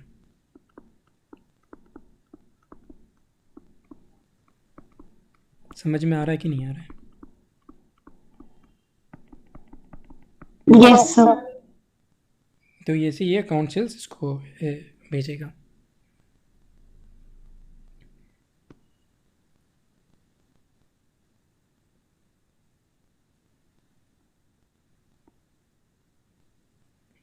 के नीचे वो कोई इंपॉर्टेंट पॉइंट नहीं था कि profit and loss consignment level पे चाहे कंसाइनी लेवल पे, तो उसको इग्नोर भी कर दोगे चलेगा। ठीक है, इतना तो आप ऐसे भी समझ जाओगे। तो अब देखो इस चार्ट को पढ़ने का तरीका देखो, क्या होता है, फर्म सेंड कर रहा है गुड टू पर्सन जो उसके बिहाफ पे सेल कर रहा है, फॉर्मर के बिहाफ पे। जब भी भेज रहा है तो साथ में क्या भेज रहा है, परफॉर्मा इनवॉइस। परफॉर्मा इनवॉइस क्या है, एक्चुअल इनवॉइस नहीं, but contains the particulars of good send. Particulars of good send में क्या आएगा, कौन सा सामान भेजा है, कितना क्वांटिटी भेजा है, किस उसका इनवॉइस प्राइस क्या है, ये सब एटलीस्ट इतना बेसिक इन्फॉर्मेशन आएगा, राइट। जो भेजता है उसको क्या बोलेंगे, कंसाइनर बोलेंगे। जिसको मिलता है सामान उसको क्या बोलेंगे, कंसाइनी बोलेंगे। प्रिंसिपल एजेंट का रिलेशनशिप हो जाता है, ओनरशिप कंसाइनर के पास रहेगा और पोजीशन कंसाइनी के पास रहेगा। और आप देख रहे हो कंसाइनर के साथ क्या है कि usually bears the expenses but can be mutually agreed. Expenses में क्या क्या आ सकता है, लोडिंग, ट्रांसपोर्टेशन, इंश्योरेंस वगैरह आ सकता है। बट यूजुअली क्या होता है कि कंसाइनी कुछ एडवांस दे देता है, और कंसाइनी क्या अर्न करता है, कमीशन अर्न करता है। कमीशन किस चीज़ पे होता है, टोटल सेल्स पे होता है, इंक्लूडिंग क्रेडिट सेल्स। ठीक है, सिर्फ कैश सेल्स पे नहीं होगा। अब कमीशन दो तरीके से हो सकता है, यूजुअली ग्रॉस सेल्स पे होता है, बट कभी कल नेट ऑफ बैड डेट में भी हो सकता है। ठीक है, पीरियडिकली क्या करेगा, कंसाइनी कंसाइनर को भेजेगा अकाउंट सेल्स। अकाउंट सेल्स क्या होता है, बेसिकली एक स्टेटमेंट होता है, इसमें बेसिक डिटेल्स क्या होगा कि जितना सेल्स में हुआ, तो जितना सेल्स हुआ उसका पैसा किसको देना पड़ेगा, कंसाइनी को, कंसाइनर को भेजना पड़ेगा। ठीक है, उसमें से जो भी एक्सपेंसेस रिकवरेबल है वो काट सकता है, कमीशन जितना भी अर्न करा है वो भी काट सकता है, डिडक्ट कर सकता है, और जितना भी अगर एडवांस दे दिया था वो भी डिडक्ट कर सकता है, और बैलेंस ड्यू होगा। ठीक है, अब बताओ कौन सा बेटर है, ये पढ़ना बेटर है कि वो पढ़ना बेटर है? Of course notes. हाँ, तो अगेन ये चीज़ हम बार बार भी डिस्कस कर चुके हैं। ये चीज़ हम नोट्स बनाओ, और notes I won't say that is a notes, basically chart form, image form, जिसमें हम चीज़ों को कनेक्ट कर देते हैं, लिंक कर देते हैं। And again I am telling you, मेरा ऑब्जेक्टिव कभी भी इसको समराइज करना नहीं होता है। जब भी समराइज करना पे चले जाओगे ना तो कंटेंट कॉम्प्रोमाइज़ होगा। कंटेंट को कहीं पे अपन कॉम्प्रोमाइज़ करे क्या? नहीं। No sir. कंटेंट को कॉम्प्रोमाइज़ नहीं करना है कभी भी। नोट्स तक जो भी चार्ट्स बना रहे हो कभी भी ये दिमाग में मत रखना, क्योंकि तुम्हें नोट्स ऐसा बनाना है कि तुम अब बुक को नहीं खोलो, सिंपल ये भी है ना, तो तुम इसको पढ़ के चले जाओ। और इनफैक्ट तुम्हारा इसमें वैल्यू एडिशन करना है मिनिमम 20% का। हमने भी बहुत जगह वैल्यू एडिशन करा। क्या वैल्यू एडिशन करा बताओगे? एटलीस्ट सब एक एक पॉइंट बताओ कि क्या क्या हमने वैल्यू एडिशन करा। लोडिंग टैक्स, सॉरी, और बताओ। और अकाउंट सेल्स। अकाउंट्स, हाँ। वेरी गुड, अकाउंट सेल्स का हमने ऐसा प्रेजेंटेशन करा। और बताओ। परफॉर्मा इनवॉइस जो रियल इनवॉइस नहीं होते हैं। ठीक है, और बताओ। Commission, bank credit commission. Total हाँ, सेल्स। इसको हमने ऐसे प्रेजेंट करा जैसे क्या दिख रहा है, दोनों में से कोई भी एक हो सकता है, ग्रॉस सेल्स और ये प्रेजेंटेशन का तरीका, कमीशन का प्रेजेंटेशन का तरीका हमने बोल दिया कि टोटल सेल्स पे होता है, और उसके बाद या तो ग्रॉस सेल्स पे हो जाएगा, नेट ऑफ बैड डेट पे। हमने दूसरा क्या करा, हमने दोनों पार्टी वाइज हमने कंटेंट को डिवाइड कर दिया। कल को मुझे डिफरेंस बिटवीन पूछ दे कंसाइनर और कंसाइनी पे, तो हम ये वाला पॉइंट को इस तरफ लिख देंगे, उधर वाले पॉइंट को उस तरफ लिख देंगे, बन गया डिफरेंस बिटवीन, राइट। हमने एरो का यूज़ करा। देखो एरो का सिग्निफिकेंस देखो, ये इस पॉइंट, ये पॉइंट इस तरफ करा, मतलब ये इसको भेज रहा है अकाउंट सेल्स। जब मैंने ये एरो इस तरफ भेजा, मतलब कंसाइनर कंसाइनी को भेज रहा है proforma invoice, right. Yes. These are the few value additions, मतलब मोर देन 20% हमने वैल्यू एडिशन इसमें कर लिया। अब तुम लोग ने नोट डाउन करा है तो नोट डाउन, वेरी गुड, नहीं तो इसका फटाफट स्क्रीनशॉट जो भी लेने लो। इसका नोट बना लिए। एक second.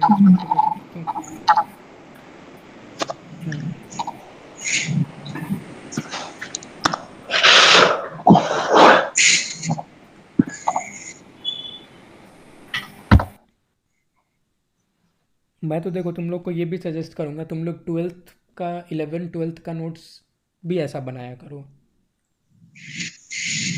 The objective is not कि उतना रिक्वायर्ड है एट दिस लेवल, क्योंकि मैं तो ये समझता हूँ 11th-12th तुम लोग का और भी, because of all those changes in education system, बहुत ही दूध भात टाइप हो गया है। मतलब सो के भी आराम से वो 2 जो भी मिनिमम जीपीए चाहिए होता है उतना तो आ जाएगा। अगर I have seen a very very very personal cases जिसमें मतलब पूरे साल में 12th एग्जामिनेशन तक पूरे साल में एक लेटर भी नहीं पढ़ा हो, एक लेटर, वो भी स्टूडेंट पास हुआ। अच्छा, मतलब नॉट वेरी कि ऐसा 4 चाहे 3.5 3.6 आ गया, बट एक डिसेंट आ गया, काम खत्म है ना, उतना तो काम बन गया। But I can't imagine that student at my time taking the examination and even scoring 10% marks। 10% मतलब 0.4 GPA हुआ, राइट। तो उतना भी नहीं आता, जो कि आज के डेट में 2.83 GPA तक आ जाता है। तो 12th तो तुम लोग का, बट हाँ हमेशा कॉन्सेप्ट्स को स्ट्रॉन्ग रखना। एग्ज़ामिनेशन में जो भी हो, जैसा भी चल रहा है, मोटिवेशन कम होता है, ऑफ कोर्स मोटिवेशन कम हो जाता है। लाइक जो स्टूडेंट जिसका 10% भी नहीं आता, तो अगर वो वही वाला एजुकेशन सिस्टम, पुराना वाला एजुकेशन सिस्टम रहता, तो वो इन्फोर्स कर देता उस स्टूडेंट को, क्योंकि उसको पहले से पता था यार पास तो मैं हो ही जाऊँगा, तभी उसने पढ़ाई नहीं करा। अगर उसको ये पता होता कि पास मैं नहीं हूँगा, बिना मिनिमम लेवल तो मुझे पढ़ना ही पड़ेगा, तो कितना भी मन मार के वो पढ़ता, क्योंकि उसको 12th तो पास करना ही था ना। So this is what it is. तो एजुकेशन सिस्टम, तो तुम लोग इस चीज़ को मतलब नोट्स वगैरह बनाने से ये होगा कि तुम लोग को हैबिट अभी से डेवलप हो जाएगा। हैबिट डेवलप करना है तो अभी से कर सकते हो। एंड आई एम श्योर ऐसा ऑफकोर्स नोट्स तुम लोग का रेगुलर जो क्लास का नोट्स बनता होगा उसमें नहीं लिखाया जाता होगा।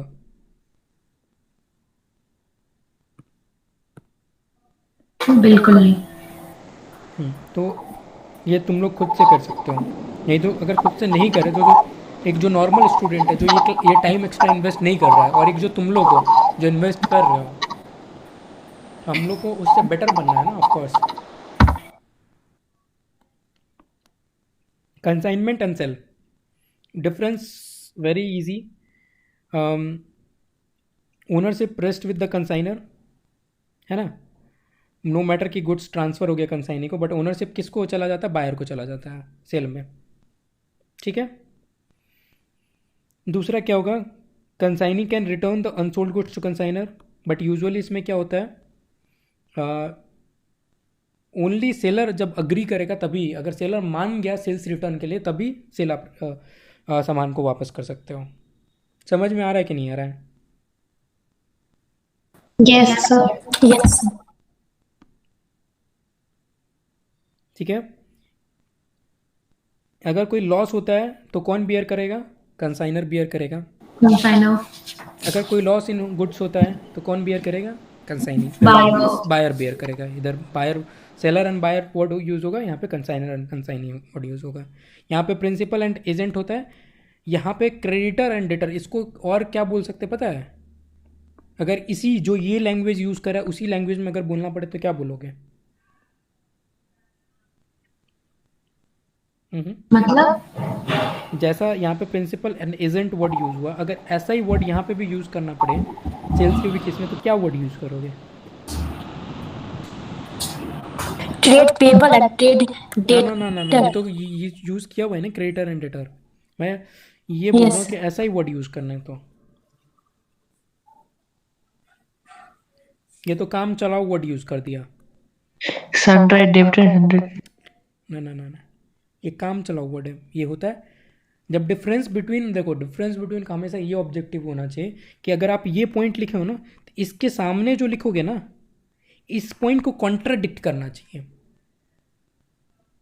देखो डेटर एंड क्रेडिटर तो ये भी हो सकता है ना, जब कंसाइनर, मान लो कंसाइनर कंसाइनी को सामान बेचा और भेजा, और कंसाइनी अगर वापस अगर आगे बेच देता है, तो जब पैसा रिसीव करना रहता है, जो उस कंसाइनी कंसाइनर को पैसा भेजेगा, उस केस में भी तो डेटर और क्रेडिटर रिलेशनशिप क्रिएट हो जाता है। होता है कि नहीं होता है?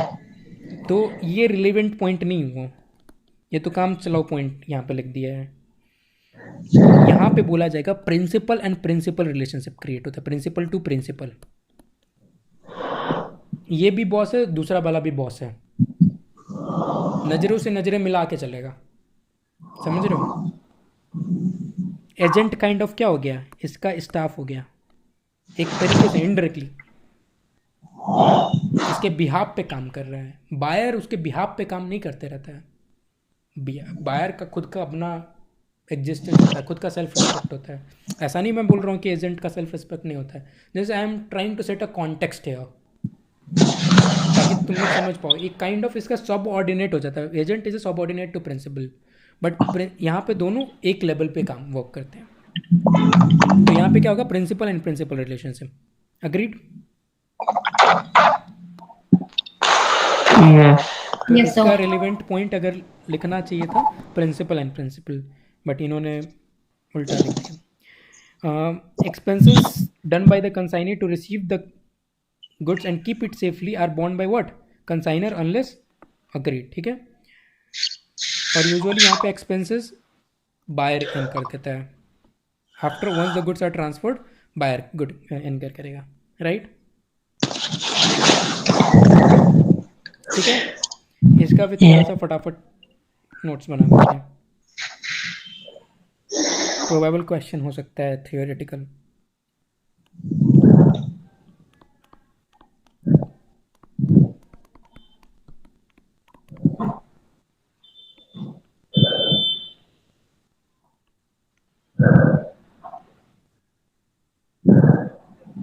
कभी भी डिफरेंस बिटवीन बनाओ ना, तो बेसिस लिखा करो। अभी यहाँ पे एक बुक में बेसिस नहीं था, बट हमेशा एक प्रैक्टिस बनाओ। यस।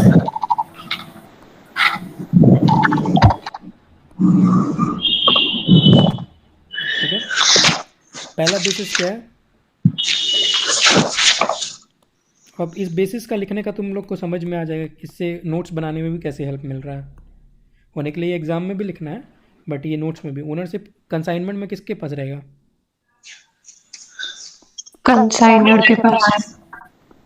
यहाँ पे किसके पास रहेगा? बायर। बायर के पास। ठीक है, अब तुम लोग लाइन तो बना कर लिख सकते हो ना। अगर तुम लोग कोई ऐसा ये भी नोट्स में रहे तो इतना तुम्हारा लेवल ऑफ नॉलेज हो जाना चाहिए ऊपर से ही। जो ऊपर से तुमने ये थोड़ा डिटेल्ड नोट्स था, अब जो हमने बनाया थोड़ा इसे यहाँ पे कॉम्प्रोमाइज़ कर रहे हैं, क्योंकि अब तुम लोग को समझ में आ गया। कंसाइनमेंट के कंसाइनर के पास ओनर होता है, तो तुम लोग लिख सकते हो एक लाइन में, though the position is with consignee, owner of the goods is still consignor. यहाँ पे क्या लिख सकते हो? Ownership transfers to buyer once the goods are sold, है ना। तो ऐसे करके तुम लोग को स्टेटमेंट बनाना आना चाहिए। Yes sir, sure. और ये नहीं है कि ये बनाना कोई एक्स्ट्रा वर्क में बोल रहा हूँ, ये तुम लोग को डेवलप करना पड़ेगा हैबिट। क्योंकि अभी तो चलो ठीक है, जूनियर लेवल्स में क्या होगा कि कंटेंट कम रहेगा तो तुम लोग एक एक लाइन को रट्टा कर लोगे, बट जब सिलेबस बहुत ज़्यादा ह्यूज हो जाएगा, समंदर के जैसा सिलेबस हो जाएगा, तो ये ऐसा ही चीज़ सब तो काम आता है। यही स्ट्रैटेजी तो तुम लोग को डिफ्रेंशिएट कर देगा ग्रुप से। और ये अभी से हैबिट डेवलप कर लोगे ना। एंड ये हैबिट मतलब क्या है कि ऐसा नहीं कि ये अकाउंट्स के लिए ये हैबिट यूज़ करे तो you won't use this practice for your law और इकोनॉमिक्स और योर मैथमेटिक्स और वॉट एवर इंग्लिश सब्जेक्ट्स, सबके लिए यूज़ करो ये। एंड ये चीज़ लिटरली तुम लोग का जो चांसेस है ना, जो तुम्हारा नॉर्मल चांसेस हो जाता है विदाउट दिस, और जो चांसेस आफ्टर दिस है ना, ट्रस्ट में तुम, यू विल नॉट बिलीव, तुम्हारा 2 times चांसेस इंक्रीज हो जाएगा पास होने का। And that's the, I am being conservative, क्योंकि तुम लोग स्टूडेंट नहीं है। जैसे कि मान लो रिजल्ट, मान लो फॉर एग्जांपल 20% आता है, 20% पास होते हैं, ठीक है, और 80% अगर स्टूडेंट फेल हो रहे हैं, तो तुम लोग इतने तो है कि तुम लोग टॉप 70 में आ जाओगे या टॉप 65% में आ जाओगे। आ जाओगे कि नहीं आ जाओगे? बट अगर टॉप 20 मतलब वो 20 वाले ब्रैकेट में नहीं आए, 20 वाले ब्रैकेट में नहीं आए तो फेल हो जाओगे। मतलब 21st में भी रहोगे तो फेल हो जाओगे। Yes sir. राइट। तो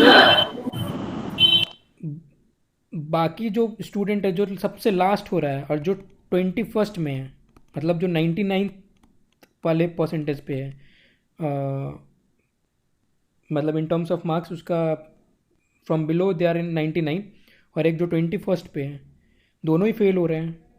मतलब दोनों एक दूसरे को बोले तुमने क्या उखाड़ लिया, तुम भी यही हैं हम भी यही हैं। फेमस है कि मैंने ये जाकिर खान का एक वीडियो देखा था कि एक वीडियो था जिसमें स्टैंड अप कॉमेडी शो था, जिसमें वो बोलता है, ऑडियंस से पूछता है कि कौन कौन यहाँ पे टॉपर्स हैं, तो कुछ कुछ हाथ उठाते हैं। तो फिर बोलता है कि आप लोग से मैं बोलना चाहता हूँ कि तुम सुन लो कि आप लोग ने भी लाइफ में कुछ किया नहीं है, तुम भी यही हो हम भी यही हैं। सो वो एक्चुअली वीडियो देखोगे तो थोड़ा ज़्यादा समझ में आएगा, बट जिसने भी देखा है वो वीडियो समझ में आ गया होगा। किसी ने देखा है? सुना तो है। सुना है, देखना, काफ़ी रिलेट कर पाओगे इस एग्जाम्पल से। तो एनी विच वेज, अब मान लो तुम लोग टॉप 70 में तो आ रहे हो, अब हमें इस ब्रैकेट को क्लियर करना है। मतलब तुम्हारा टॉप 70 को रादर मैं थोड़ा मॉडिफाई करके बोलता हूँ, तुम इंडिया में टॉप 30 में हो, but you have to be in 20। तो वो जो 30 to 20 जो होता है ना, ये सब चीज़ ना आराम से तुम लोग को वहाँ पे पहुँचा सकते हैं, आराम से। तो तुम्हारा जो रिस्क जो होता है ना, बहुत, वो इतना ही सही से तुम बचते हो। तुम कभी भी ऐसा नहीं होता है कि तुम लोग कभी भी ऐसा नहीं होगा कि तुम्हें अगर लेट से फाउंडेशन में पासिंग मार्क्स इज 200, चलो फाउंडेशन तो तुम लोग आराम से क्लियर करोगे, हम इतना नहीं भी करें ना ये नोट्स वोट्स का इतना झमेला, तभी भी कर लोगे। प्रॉब्लम आ जाता है इंटर एंड इंटर में एकदम से तुम्हारा 9 महीने के बाद हैबिट नहीं चेंज हो जाएगा। हैबिट अभी से डेवलप्ड रहेगा ना तो तुम एकदम स्मूथली इंटर में कर लोगे, बट तुम फाउंडेशन में कुछ नहीं करो और एकदम से इंटर में टाइम कम रहेगा, सिलेबस एकदम से इंक्रीज हो गया रहेगा, फिर notes and this and that नहीं हो पाएगा। हैबिट डेवलप रहेगा, इंटर वुड बी स्मूथ। तो उस टाइम पे जब तुम्हें रहेगा तो this notes will really help you कि तुम्हारा जो मान लो 800 मार्क्स है, 400 is a passing marks in total, मतलब इंडिविजुअल सब्जेक्ट्स में 40 लाना है, 400 is the passing marks in total. ठीक है, तो ये पता ही होगा कि 50% मिनिमम होना चाहिए in aggregate and 40% is the passing marks in individual subjects. ये बात पता है कि नहीं पता है? Yes sir. ठीक है, सर पता है। पता है। यस तो ये जो अब ये 400, तो तुम लोग का कभी भी ऐसा नहीं होता है कि तुम लोग 400 है ना तो तुम 150 मार्क्स ला रहे हो। बहुत रेयर स्टूडेंट्स के साथ ये चीज़ होता है, ट्रस्ट में। एटलीस्ट जो यहाँ से जाते हैं वो रहते हैं, वो फिर जो 150 वाले रहते हैं ना, वो मतलब जो अपने दुनिया में चलते रहते हैं वो वाले स्टूडेंट्स होते हैं। ठीक है, वो वाले स्टूडेंट्स होते हैं, तुम समझ सकते हो कि जो अपने दुनिया में बस एग्ज़ाम के टाइम पे थोड़ा पढ़ लिया और आ गया फॉर्मेलिटी के लिए। बट जो यहाँ से स्टूडेंट्स लेट से फेल भी होते हैं तो वो क्या 370 मार्क्स लाकर, 380 मार्क्स लाकर, 395 मार्क्स लाकर, 360 मार्क्स लाकर ऐसे फेल होते हैं। और वो 4 अटेम्प्ट लग जाता है ना, 4 अटेम्प्ट में ऐसे मार्क्स आकर ही फेल होता है यार। वो लोग फिर फ्रस्ट्रेट हो जाते हैं कि यार मेरा वो 20 नंबर है ना, जो 30 नंबर है वो नहीं बढ़ रहा है। समझ रहे हो? और ये 20-30 नंबर में ना, ये जो वाला जो जड़ी बूटी होता है बहुत ज़्यादा कारगर है। लिटरली ट्रस्ट में, लिटरली ट्रस्ट में बहुत ज़्यादा यूज़फुल होता है। तो इस चीज़ को अभी से अपने हैबिट में डेवलप करो। Like please please please don't take it lightly.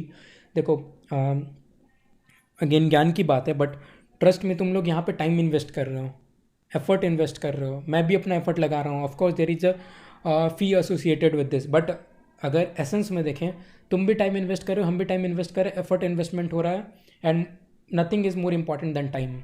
आराम से तुम भी इस टाइम को वेस्ट कर सकते थे, मैं भी इस टाइम पे बैठ के कोई वेब सीरीज़ देख सकता था, चाहे कुछ और मैं कर सकता था, right? But we both are investing this time and nothing is more important than time. Trust me, nothing is more important than time. And अगर अपने आप को सेल्फ मेड इंसान बनाना है ना, सब चीज़ आपको अपना खुद का आइडेंटिटी बनाना है ना, तो ये सब चीज़ छोटा छोटा चीज़ करना पड़ता है लाइफ में, नहीं तो नहीं होता है। लाइक इवन लाइक आज का मैं अपना वो बताता हूँ, लाइक जस्ट मेरे माइंड में क्या चल रहा था, just a very personal thing and I am sharing with you because you all are my close group only. तो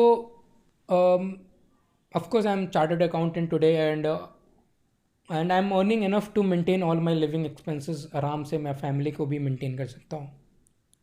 मतलब ऑफकोर्स जो चीज़ में मैं चाहे मेरे फैमिली पीछे रह गए थे पहले, तो उस चीज़ को मेंटेन करना पड़ेगा, and then I can even have a bit of luxurious life as well. ठीक है, तो अब मैं आज मेरे माइंड में क्या चल रहा था, मेरे माइंड में एक ऑब्जेक्टिव चल रहा था यार। मुझे लिटरली बताऊं तो मेरा one of my objective is to have my own home, क्योंकि मैं मोस्टली मैं गुड़गांव दिल्ली में सेटल हूँगा, जो जॉब करूँगा वहीं पे करूँगा, कर रहा हूँ अभी तो कर रहा हूँ, in future as well the mostly मैं वहीं पे रहूँगा। तो मेरा खुद का घर लेने का मन है, not rent and all. Like rent and all पे रह सकते हैं, बट उस चीज़ से क्या होगा, उस चीज़ से सेंस ऑफ सिक्योरिटी नहीं आएगा। मैं खुद जब तक हूँ तब तक ठीक है, जब तक मैं अर्न कर रहा हूँ तब तक ठीक है, बट एक एसेट नहीं क्रिएट होता है। मैं रेंट दूंगा but that will not be an asset. मैं एसेट क्रिएट करना चाहता हूँ in future, like for my family and for myself and maybe for my next generation as well, कि एक एसेट। बट घर लेना is very difficult, मतलब trust me, यहाँ पे घर बनाना, घर still is very easy comparatively. अगर मैं चाहूँ यहाँ पे बन जाए तो मैं फिर भी बहुत आसानी से मैं यहाँ पे कर सकता हूँ कि एक अलग सा घर, लग्जूरियस घर बन जाए। बट वहाँ पे बहुत डिफ़िकल्ट होता है because of course the place is way too expensive. मतलब एक मिनिमम 3 BHK फ्लैट भी मैं वहाँ पे खुद का लूँगा। Like I was just having a bit of research. मैं वीकेंड्स में ना आजकल इस तरफ चले जाता हूँ, बर्दीवास तरफ चले जाता हूँ, कुछ थोड़ा स्नैक्स वगैरह खा के, एंड एक ड्राइव टाइप का हो जाता है, थोड़ा रिफ्रेशमेंट, क्योंकि मैंने थोड़ा अपना वर्कलोड को कम करा हुआ है। एंड आई डू दिस कि मैं वर्कलोड मैनेजमेंट करते रहता हूँ, क्योंकि मुझे पता है कि जनवरी में ऑनवर्ड्स मेरा वर्कलोड लाइक इमेंसली इंक्रीज़ होने वाला है, तो मैं बिट ऑफ वर्कलोड मैनेज करते रहता हूँ। तो अभी मैंने थोड़ा वर्कलोड को कम करा हुआ है, तो मैं चले जाता हूँ। एंड उसी पीरियड में मैं माइंड में यही सोच रहा था कि कितना, तो आई एस्टिमेटेड कि कोई भी घर लेने के लिए मिनिमम 2 करोड़ INR चाहिए। 2 करोड़ INR करने के लिए लाइक यू हैव टू, और घर लेने के लिए of course you need to take a loan, bank loan बिना लिए, अनलेस तुम अपने पापा से लो। एंड मेरा ऑब्जेक्टिव वो नहीं है कि मैं पापा से पैसा लेकर कुछ भी करूँ। मैं माई ऑब्जेक्टिव इज़ कि मैं खुद से वो लूँ, तभी वो मज़ा आएगा, नहीं तो फिर वो मज़ा ही नहीं है। फिर तो यार मैं रेंट पे रह लूँ ना। तो खुद का वो जो खुद का जो सेटिस्फैक्शन आएगा खुद से लेकर आएगा।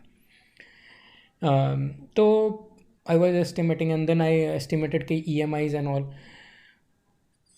तो मैंने एक टारगेट सेट करा and then I made up, मैं एक मिनी प्लान भी बनाया, जो कि अभी भी मिनी प्लान वो उतना सक्सेसफुल लगता नहीं होगा, but still I am planning and making that strategy. क्योंकि अगर मुझे नेक्स्ट 3 ईयर के बाद मेरा घर लेने का ऑब्जेक्टिव है, और यूजुअली कोई भी इस एज में, और what I will after 3 years, usually इस एज में किसी का भी घर नहीं होता है, and even I am not having one, but मेरा ऑब्जेक्टिव है। तो यही चीज़ है कि देखो, अगर मैं आज से उस चीज़ पे नहीं काम करना स्टार्ट करूँगा ना, वो मैं 3 साल के बाद एकदम से रातों रात नहीं हो जाएगा।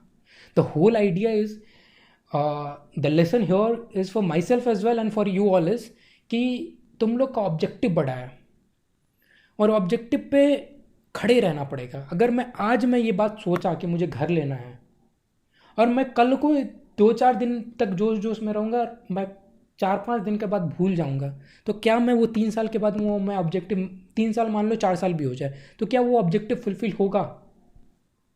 नो सर, नहीं होगा। तो सबसे इम्पॉर्टेंट ये है कि only 4 of you are here now, it is very important, like you will face lot of struggles in life, बहुत अप्स एंड डाउन्स होगा, and it is, trust me, ऐसा नहीं है कि CA बनने के बाद भी तुम लोग का अप्स एंड डाउन्स कम हो जाएगा। Of course life will definitely change. अभी लाइक आई ऑल्सो, मैं जब बर्दीवास जा रहा था, आई वेंट टू माई मामाज फैक्ट्री, ठीक है, मैं वहाँ पे गया, एंड ऐसे ही हम लोग डिस्कस कर रहे थे कि यार वो वर्कर वो पैकिंग वैकिंग कर रहा था, हम देख रहे थे यार, इवन माई जीजू वॉज अलॉन्ग विथ मी, तो हम लोग ऐसे डिस्कस कर रहे थे कि ये वर्कर लोग का क्या लाइफ है, like for small per month 20-25 हज़ार 15 हज़ार रुपये के लिए इतना इन लोगों को काम करना पड़ता है, ठंडे के टाइम पे ज़मीन पे बैठे हुए हैं एंड ऑल। तो लाइफ तो वो लोग भी जी रहे हैं, ब्रेड एंड बटर उनको भी मिल रहा है, लाइफ तो उन लोग का भी कट रहा है। बट मैं अभी क्या करा, मैं अपना टाइम को डिसाइड करा, मैं वीकेंड पे मुझे जाना है, मैं घूम कर आया, मैं एक अच्छा सा रेस्टोरेंट में बैठकर स्नैक्स करा, मैं क्वालिटी डिस्कशंस करा, फैमिली के साथ टाइम इन्वेस्ट करा, और वो वर्कर वहाँ पे बैठकर काम कर रहा था। तो वो डिफरेंस चाहिए। अप्स एंड डाउन्स मेरे भी लाइफ में आएंगे, बट मेरे अप्स एंड डाउन्स और उनके अप्स एंड डाउन्स में डिफरेंस होंगे। उनका अप्स एंड डाउन्स, एंड कभी भी ये मत समझना कि मैं उनको ऑफेंड कर रहा हूँ, लाइक उनसे तो मैं एक्चुअली बताऊँ तो मैं उन लोग को देखकर मैं सीखता हूँ। जब मैं उनको देखा तो मुझे मोटिवेशन मिला, यार ये लोग को लाइफ में, ये लोग कुछ भी इतना मेहनत करते हैं फिर भी इतना डिससेटिस्फाइड नहीं रहते। हम लोग का अलग ही प्रॉब्लम रहता है। हम लोग का प्रॉब्लम क्या रहता है, हम लोग को क्वालिटी ऑफ वर्क चाहिए। हम लोग का अलग ही प्रॉब्लम रहता है कि हमें मैनेजर्स ने कुछ बोल दिया तो हम लोग का वो डिससेटिस्फैक्शन आ जाता है। हमें इसी टाइप ऑफ वर्क चाहिए, हम सैम्पल्स नहीं चेक करेंगे, हमें एनालिटिकल टाइप ऑफ वर्क चाहिए। तो हम लोग का प्रॉब्लम और उन लोग का प्रॉब्लम है, उनका प्रॉब्लम क्या होता है, उन लोग का प्रॉब्लम मेडिकल प्रॉब्लम होता है, उन लोग का प्रॉब्लम रहता है कि एक वक्त मतलब कोई एडिशनल कोई एक्सपेंसेस आ जाए, मैरिज किसी का करना है घर में, ठीक है, चाहे एक छुट्टी भी चाहिए, तो लेवल ऑफ प्रॉब्लम जो हम अप्स एंड डाउन्स होता है वो डिफरेंस होता है। तो आप लोग क्या लाइफ चूज़ करना चाहते हो उसके लिए अभी से, and trust me you all are blessed कि तुम लोग को ये ऑप्शन मिला है लाइफ चूज़ करने का। जो वहाँ पे वो वर्कर बैठे थे ना, उसमें से 95% के पास ऑप्शन नहीं होगा। हाँ, 5% ऐसे हो सकते हैं जिनको ऑप्शन मिला बट वो लोग नहीं चूज़ करें and they are there, but 95% के पास ऑप्शन ही नहीं होगा। So you all got a option कि कौन सा लाइफ चूज़ करना है। तो प्लीज़ अभी अपने ऑब्जेक्टिव से, अपना जो अपने एक चूज़ करा है ना उस चीज़ पे से हटना मत, क्योंकि चूज़ करना बोल देना इज़ वेरी ईजी, बट उस चीज़ से हट जाना ना बहुत आसान है। ओवर द टाइम वो हट जाओगे। तो अपने आप को रिमाइंड करना है कि you are a chartered accountant और you are here to be a chartered accountant, not only a chartered accountant, और अच्छा करना है लाइफ में, अच्छा इंसान बनना है और अच्छा करना है लाइफ में। सो अगेन टेलिंग यू कि ये चीज़ अपने आप को रिमाइंड करते रहना, टाइम पे मिरर में देख रहे हैं, like give yourself confidence, no you are made for something big. जब तक खुद पे ट्रस्ट नहीं करोगे, no one gonna trust you, and सिर्फ बोलने से नहीं होगा, उस चीज़ पे काम भी करना पड़ेगा। तो all this things really matters. तो जब मैं स्मॉल एफर्ट्स बोलता हूँ, इट्स वेरी इजी टू से कि मुझे टाइम नहीं मिल रहा है, मुझे ये है, मुझे वो है, एंड ट्रस्ट मी लाइफ में कुछ भी नहीं इम्पॉसिबल है। अगर like of course if we talk about regular things, अब मैं कुछ भी एकदम ही अनरियलिस्टिक बोलता हूँ तो of course that might be impossible, but realistic thing में कुछ भी इम्पॉसिबल नहीं है। If any one can go on moon, तो तुम यार ये नोट्स क्यों नहीं बना सकते हो? इंसान मून पे चला जाता है, तुम सोच भी सकते हो। आज तुम लोग अपने आप को सोचो, क्या तुम लोग कितना भी अपने आप को at this point in time तुम सोचो कि कितना भी कुछ भी कर लो तुम मून पे जा सकते हो क्या? मतलब खुद से, ये नहीं कि बहुत पैसा हो गया एंड जाके लाइक जाके नासा के साथ, नासा को पैसा पे करा and they arrange the craft for you and then you went there. नहीं, मैं ये बोलता हूँ कि खुद से एक एयर शटल बनाकर तुम लोग क्या जा सकते हो क्या? नहीं जा सकते। तो वो चीज़ तो तुम लोग बहुत दूर के, वो भी इंसान ही करते हैं। हम तो यहाँ छोटे छोटे बातों को पे स्ट्रगल कर रहे हैं, नोट्स बना लो, ये कर लो, वो कर लो। हम लोग का प्रॉब्लम का अगेन अप्स एंड डाउन्स में डिफरेंस है। उन लोग का अप्स एंड डाउन्स अलग होता है, हम लोग का अप्स एंड डाउन्स अलग है। तो जैसे ऑब्जेक्टिव सेट करोगे ना, अप्स एंड डाउन्स कहीं पे भी रहेगा। तो ये मत सोचना कि हमने ऑब्जेक्टिव सेट कर लिया तो हमें स्ट्रगल ज़्यादा है। नो, हमें टाइम कम मिल रहा है, द आंसर इज नो। जो वर्कर आज भी सैटरडे दिन भी बैठकर वहाँ पे 12-12 घंटा 10-10 घंटा बैठकर काम कर रहे हैं, उनसे पूछो उनका क्या स्ट्रगल है, उनको कहाँ टाइम मिलता है। फिर भी काम कर रहे हैं ना, उनके पास ऑप्शन नहीं। तुम लोग के पास ऑप्शन मिलता है तब तुम लोग कर लेते हो। So always keep in mind कि nothing is unrealistic, nothing is impossible, जो भी अपने रेंज में है। और जब तक ये एक्स्ट्रा 20% नहीं लगाओगे ना, तो वो जो डिफरेंस है ना, ये 10% वाला जो डिफरेंस है ना, वो नहीं मीट होगा। और फिर बाद में कंप्लेन करोगे यार ये सीए बहुत टफ है। समझ रहे हो? तो नो पेन नो गेन वाली बात है। पेन करोगे तभी गेन होगा, एफर्ट करोगे तभी रिजल्ट आएगा। मैं ये 4 साल में सीए बन गया और 4 years सम फ्यू मंथ्स, तो क्या ऐसे ही बन गया क्या? तुम लोग बहुत बार क्या बोल देते हैं ना, इवन इन माई रिलेटिव्स, ये तो गॉड गिफ्टेड है। बट सिर्फ गॉड गिफ्टेड ठीक है, मैं मान लेता हूँ कि let's assume for a minute कि हो सकता है कि मैं विशाखा से थोड़ा ज़्यादा मेरा ब्रेन चलता है, just for an example. But क्या सिर्फ उस चीज़ पे डिपेंडेंट करता है क्या मेरा 4 साल में सीए बन जाना? क्या सिर्फ उस चीज़ पे डिपेंड, क्या ये डू यू रियली बिलीव कि मेरे से, जब मैंने इंडिया टॉप करा तो मेरे से कोई भी टैलेंटेड इंसान नहीं होगा by brain in whole India, whole Nepal? नहीं, ऐसा पॉसिबल ही नहीं है। तो what makes you outstanding, what makes you stand out from crowd is the effort you put। and वही प्रोसेस को फॉलो करा मैंने जब मैं सीपीटी में, सबसे बेस्ट मैंने प्रोसेस फॉलो करा। एंड मैं अभी भी ये बात बोलता हूँ, जो पढ़ाई मैंने सीपीटी में करी वो मैंने ना इंटर में करी ना मैं फाइनल में करा, जबकि वो सिलेबस और सब कुछ इंक्रीज हो जाता है। तो जो रिजल्ट तभी मिला ना जब मैं सीपीटी में जो एक प्रोसेस को smoothly start to end follow करा, वो एफर्ट लगाया। जब मैं 1 घंटे भी पढ़ाई कर लेता वहाँ पे हो जाता, बट मैं वहाँ पे I opted for extra 5 hours of studies. मतलब एक क्लासेस तो होता है, उसके बाद 1 घंटे भी पढ़ लेता हो जाता, बट मैं 6 घंटे 7 घंटे आफ्टर क्लासेस पढ़ता था। तो again it's up to you कि अब वो तुम चूज़ करना चाहते हो कि अभी 20% एक्स्ट्रा लगा लो कि बाद में जाकर 4-5 साल एक्स्ट्रा लगाना चाहते हो, और उसके बाद भी कोई गारंटी नहीं है। यहाँ पे एटलीस्ट एक सेंस ऑफ सिक्योरिटी मिलेगा 20% लगाने के बाद कि तुम यहाँ से यहाँ आ जाओगे डेफिनेटली। बट एक बार जब नीचे गिरने लगोगे ना, तो वो दलदल पता है, दलदल सबको पता होगा ना, जिसमें आप जाते हो तो नीचे और नीचे जाते रहते हो। तो एक बार जब नीचे जाने लगोगे ना, तो फिर कितना नीचे जाओगे खुद भी नहीं पता है। वो फिर डिप्रेशन में चले जाओगे, एंड फिर वो बाहर कभी नहीं निकल पाओगे। एंड एक सर्टेन एज के बाद आप बहुत चीज़ों से स्ट्रगल करोगे, एंजाइटी।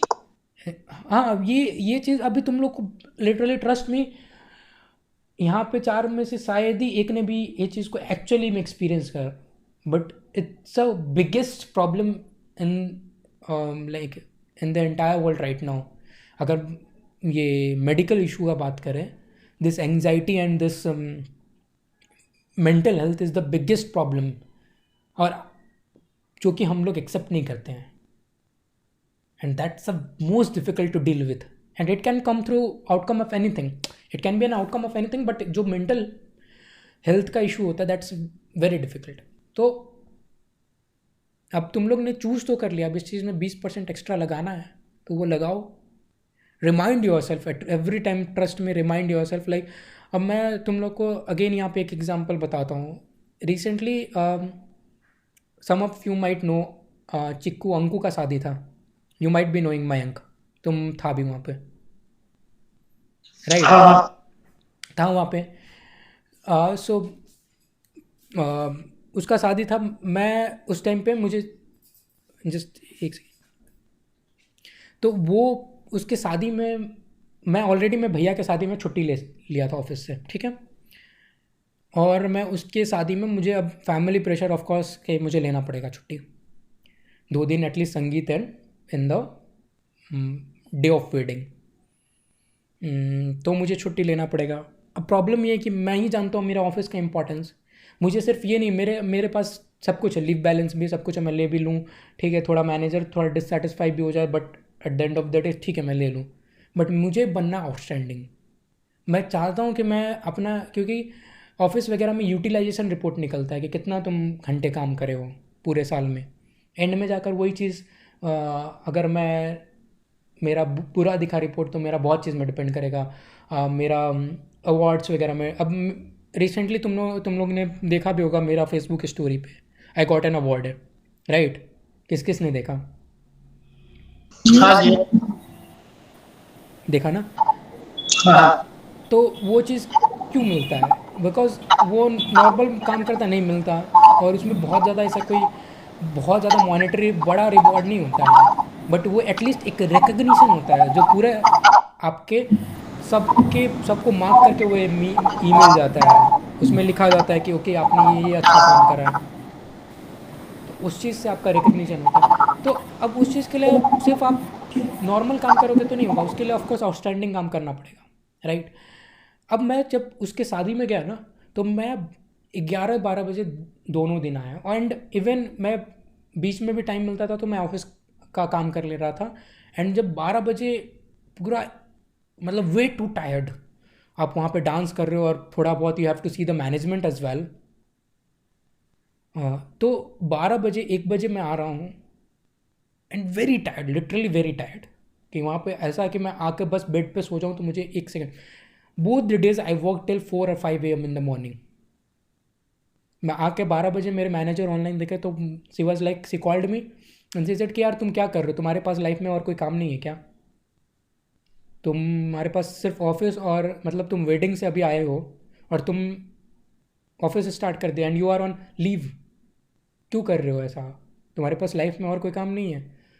अब वो अभी तो बोल रही है बट एंड में जब मेरा अप्रेजल होगा, एंड में जब मेरा परफॉर्मेंस इवेलुएट होगा उस टाइम पे तो उसको तो उसने ये बात बोला बट उसको मन में तो क्या होगा कि यार ये बंदा देखो कि इतना डेडिकेटेड है कि वो 12 बजे आया है, 12 बजे ऑफिस का वर्क करने के लिए रेडी है और वो देखे कि ओके मैं 5 बजे तक काम करके मैं उसको डिलीवर कर रहा हूँ जो मेरा उस दिन का टारगेट था.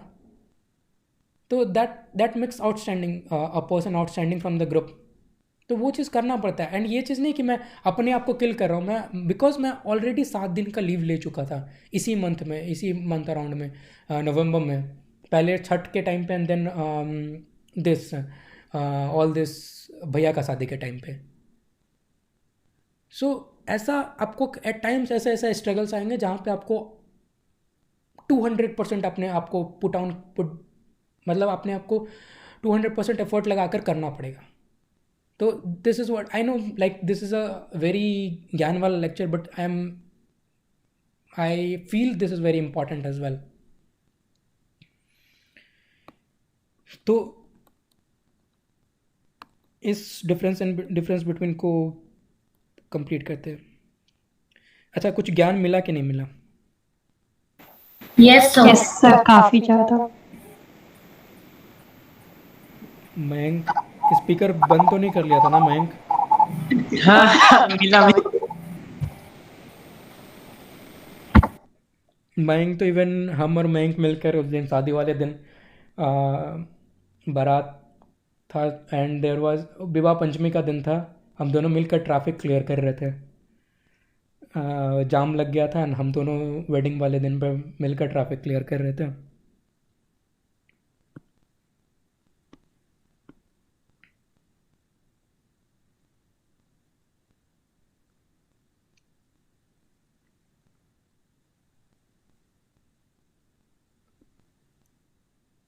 तो हमने पहला पॉइंट ओनरशिप वाला लिख दिया, दूसरा रिटर्न वाला पॉइंट है.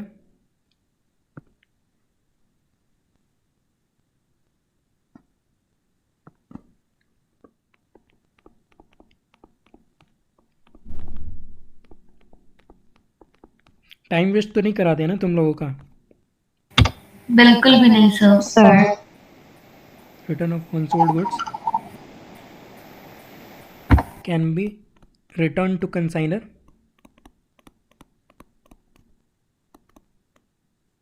कैन बी रिटर्न सिंपली लिख देना, उतना तो समझ जाओगे ना, कंसाइनर को ही देगा of course. Can be return, can only be return if क्या होगा? Seller agrees. If seller agrees. Very good.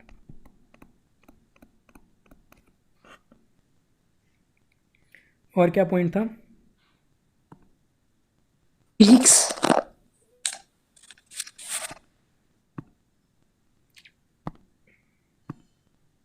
ये क्या खुल रहा है यार? अच्छा ये वाला है. हमारा तीसरा पॉइंट है लॉस. बेसिकली वही रिस्क वाला पॉइंट जो रितु ने बोला शायद अभी.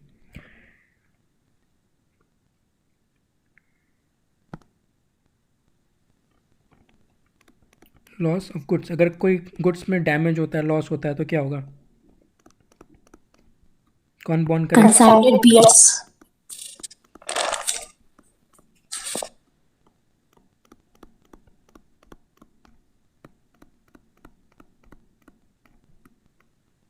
Bond by buyer.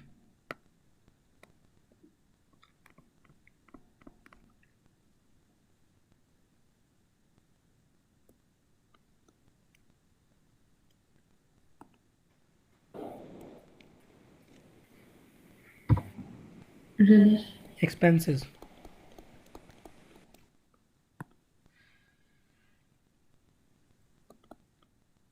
by consignor unless otherwise agreed, है ना,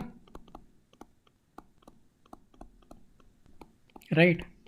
यहाँ पे एक्सपेंसेस कौन बेयर करेगा?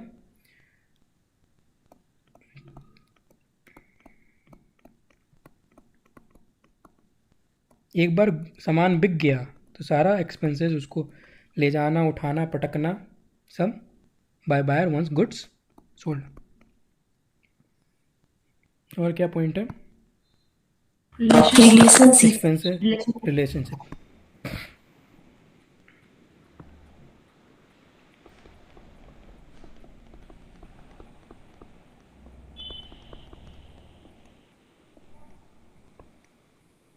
इसको ऐसे लिखते हैं, कंस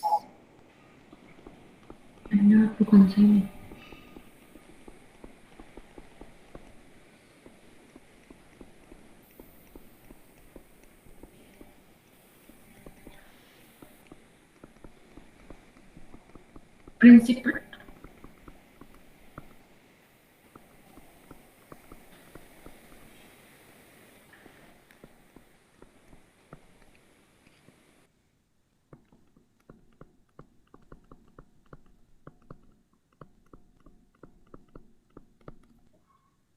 ठीक है।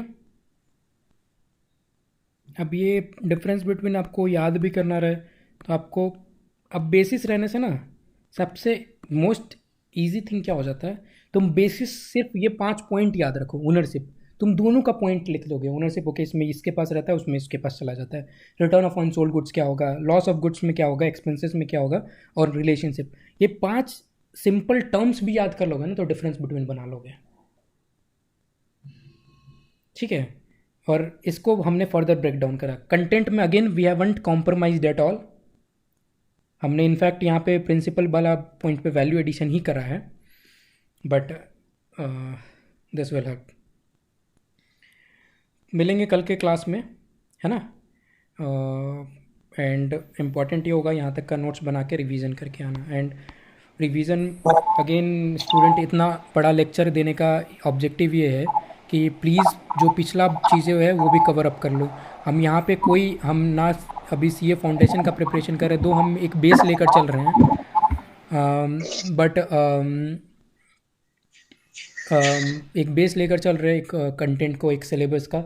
बट कहीं भी ये ऑब्जेक्टिव नहीं है कि हम सीए फाउंडेशन का सिर्फ अकाउंट्स को प्रिपेयर कर रहे हैं। हम बहुत सारे चीज़ों को, एटलीस्ट आई नो, मैं सबकॉन्शियसली बहुत सारे आप लोग के मैं एट्रीब्यूट से इम्बाइब कराना चाहता हूँ। I don't know whether I will be successful or not. Of course, that depends on how I am able to present that, and of course, whether you are able to put that much of effort or not. तो ये कभी भी mind में मत रखना कि foundation काम कर रहे हो और like it's way too late. Please ये माइंड में मत रखना। हम बहुत चीज़ साथ में प्रिपेयर कर रहे हैं। मैं अगर फाउंडेशन का ही प्रिपरेशन कराना रहता है ना तो मैं कैसे स्टार्ट करता पता है? मैं यहाँ से लेता और यहाँ से ये चैप्टर यहाँ से उठाता और यहाँ से ऐसे ऐसे ऐसे ऐसे ऐसे लेके चलता। यहाँ पे मैंने बहुत चीज़ छोड़ा है और चैप्टर को मैं चुन चुन के उठा रहा हूँ। तो समझो चीज़ों को कि मैं, ऑफ कोर्स एक बेस लेना ज़रूरी है कि हम उस चीज़ को एक बेस उठाएं कि इस लेवल पे क्या समझ सकते हो। बट मैं बहुत चीज़ों से कनेक्ट करने का कोशिश करता हूँ, हैबिट्स डेवलप कराने का कोशिश कर रहा हूँ।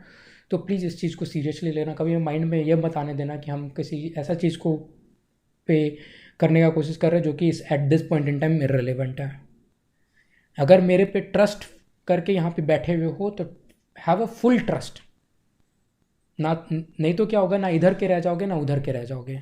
ब्लाइंडली ट्रस्ट करो और एफर्ट लगाओ, then it will be on me कि it will be my success and failure then more than yours. ठीक है। रादर आई विल प्रेजेंट कि success will be yours, failure would be mine. No sir. Any which ways end करते हैं। And please एक request है कि हम बहुत टाइम हो गया, बहुत गैप हो गया है, प्लीज़ एक बार ट्राई करो वापस से डे 1 से रिवीजन वापस से क्यूमुलेटिव बेसिस पे करने का। थोड़ा थोड़ा टाइम लगा के एटलीस्ट, अब थोड़ा एक बार एग्जामिनेशन वगैरह भी हो गया, थोड़ा थोड़ा लगा कर, डाउट है please do connect with me, I will give you time, that's my promise. Sure sir. ठीक है, यस सर। ठीक है गाइस, कनेक्ट करते कल probably same time. Thank you so much, bye bye, take care. Bye sir.